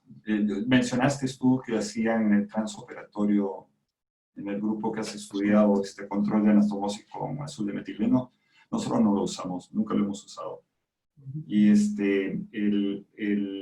las gastrectomías subtotales las estamos dando de alta en el 4º o 5º día, y incluso en las abiertas, y en las gastrectomías totales en el 6º o 7º día ya están en su casa. Gracias, doctor. Doctor Domingo, su apreciación también en la misma línea, ¿no? Yo creo que hay hartas preguntas en cuanto a la resección multiórgano, de acuerdo al doctor Payet. Yo no tengo experiencia en Whipple asociado a cáncer gástrico, pero sí resección de cola de páncreas, de vaso, de colon transverso. La verdad es que, claro, aumenta la morbilidad y mortalidad cuando uno lee los grandes números, ¿cierto? Especialmente de las publicaciones japonesas. Por supuesto que aumenta, pero se puede hacer en el fondo. Mientras uno obtenga un R0, yo creo que hay que hacerlo. Nosotros, por lo menos en nuestro grupo, preparamos todos los colon pre-gastrectomía, por si acaso, al menos que tengamos seguridad, ¿no es cierto?, que un tumor chico, que no tenga ninguna posibilidad de que esté comprometido el colon. Nosotros, cuando está la duda razonable, preparamos los colon por si acaso, para poder ir preparados a hacer una resección de colon transverso sin dificultad. En cuanto a lo que nombraste, como decía el doctor Ramírez, en cuanto al Dochende, claro, Dochende es un referente nacional e internacional, ¿no es cierto?, para mucha gente, por supuesto, pero hay distintas escuelas también en Chile. En el fondo está la escuela de la Chile, para la redundancia, que la de Dochende, doctor Bragueto, ¿no es cierto?, pero también hay toda una escuela de la Universidad Católica, toda una escuela de línea de gente que se fue a formar en Japón, gente que se fue a formar en Corea, y la verdad, claro, Dochende publica mucho, tiene un grandes números, él es muy estudioso, muy meticuloso, por supuesto, unos grandes referentes, como repito, pero en el fondo hay distintas formas y distintos protocolos de hacerlo. Yo creo que no existe una sola forma de poner drenaje, no existe una sola forma de realimentar, no existe una sola forma, ¿cierto?, de cómo hacer las cosas. Yo creo que depende un poco de la escuela en la cual uno se formó y la experiencia personal que uno va mutando de lo que se formó. Así que, por lo menos en Chile, no existe un protocolo estandarizado a nivel nacional del manejo postoperatorio de la gastrectomía. A mí personalmente, yo estudié medicina en la Católica, pero hice la beca en la Chile, en la residencia en la Chile, entonces yo tengo un poco de los dos mundos, ¿no es cierto? Y me he ido un poco adaptando a mi realidad. Gracias, Domingo. Doctor Domingo Montalvo, doctor Lengua, pedía la opinión.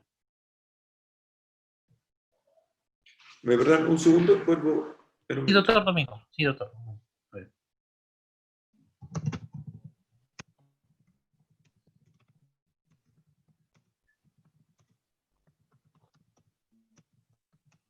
¿Cuál fue la pregunta? Doctor José Lengua, a ver si puede participar. Ver, doctor. Me parece que le damos tiempo al doctor Domingo Montalvo. ¿Cuál fue la pregunta que planteó? Doctor Willy. No. Sí, no, el doctor Lengua pedía la opinión, no había preguntas, el doctor Lengua va a hacer un comentario.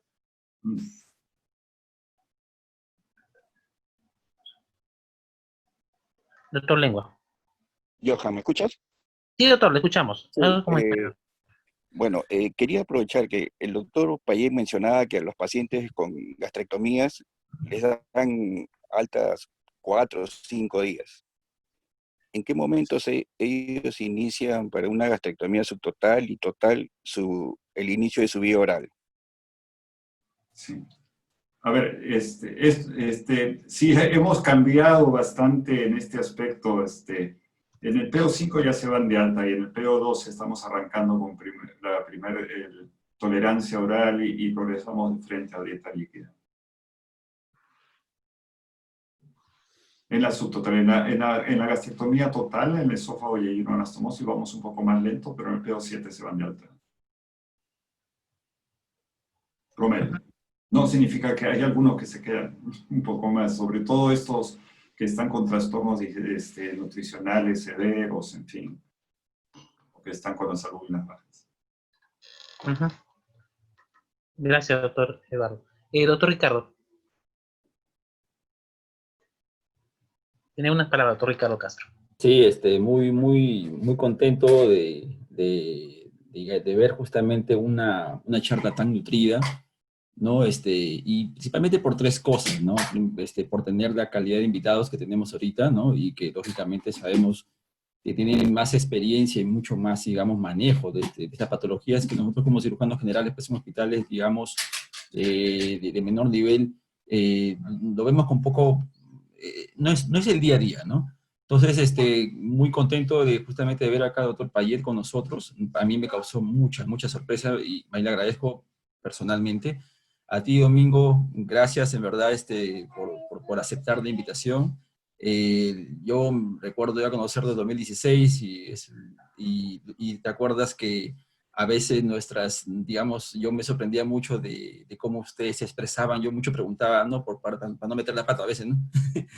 y tratar de entenderlos, y me te agradezco bastante. Y la recomendación que le da a nuestro residente respecto a FUI es cierto, hay que, como siempre decimos, hay que siempre referenciarlo en estas presentaciones, ¿no? Es importantísimo, ¿ya? Hay que tomarlo, digamos, de esa manera, ¿ya? Lo otro, y contento por ustedes también, chicos, ¿no? Residentes, porque soy sincero, mira, esta pandemia con la virtualidad nos permite conectarnos así, de manera casi como que face to face, ¿no? Con el doctor Payet, por ejemplo, yo en mi época creo que, creo que es la primera vez que tengo un contacto directo con él, que es un maestro de cirugía peruana, ¿no? Miren, ustedes ya de R2, ya, es decir, conversando directamente con el doctor es una gran alegría, y me alegro por ustedes bastante, ¿no?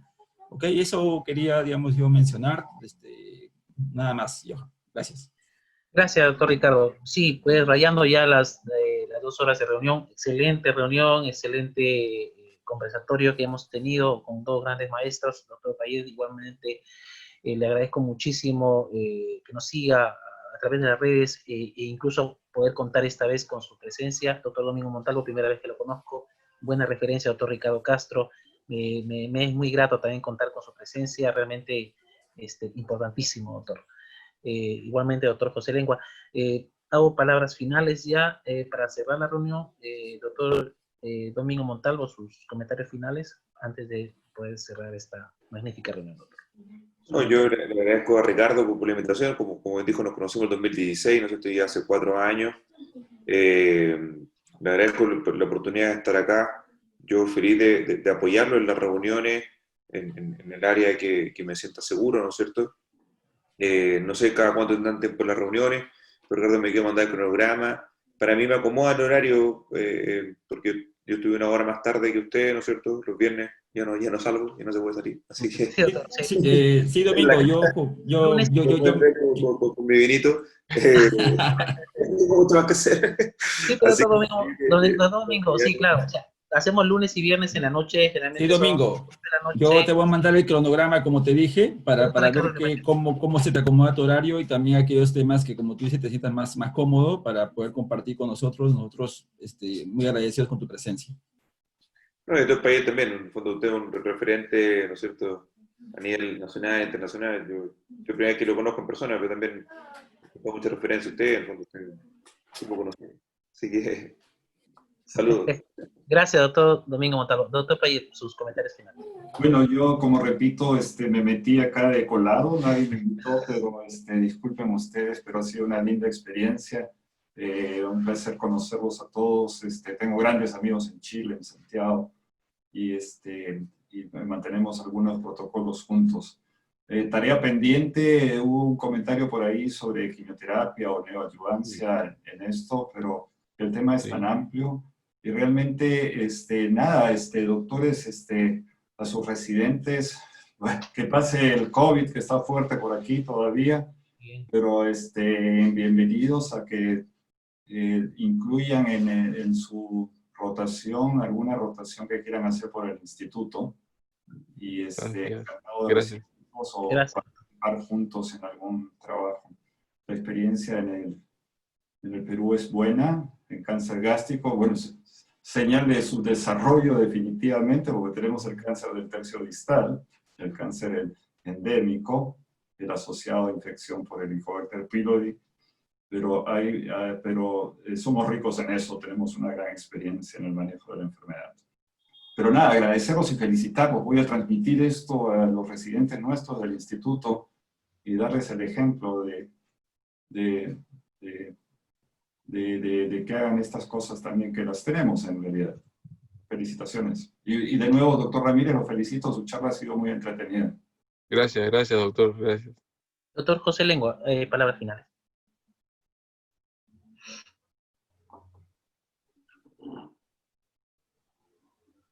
Johan, Doctor Lengua. Sí, doctor. ¿me escucha? Escuchamos. Sí, doctor, lo escuchamos. Bueno,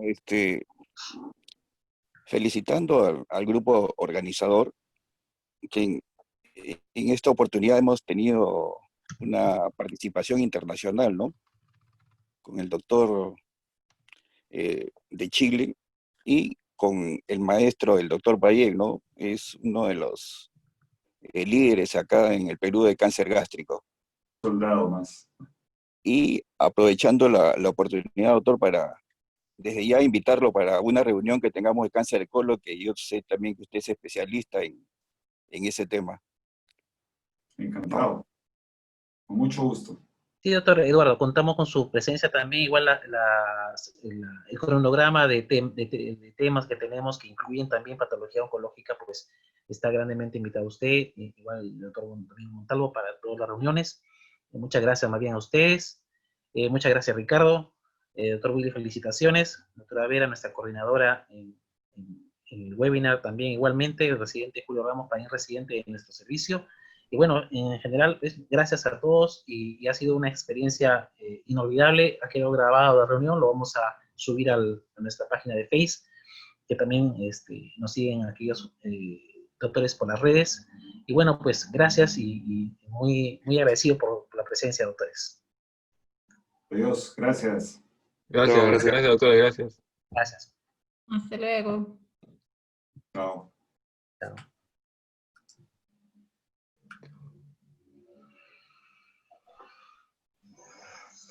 Willy,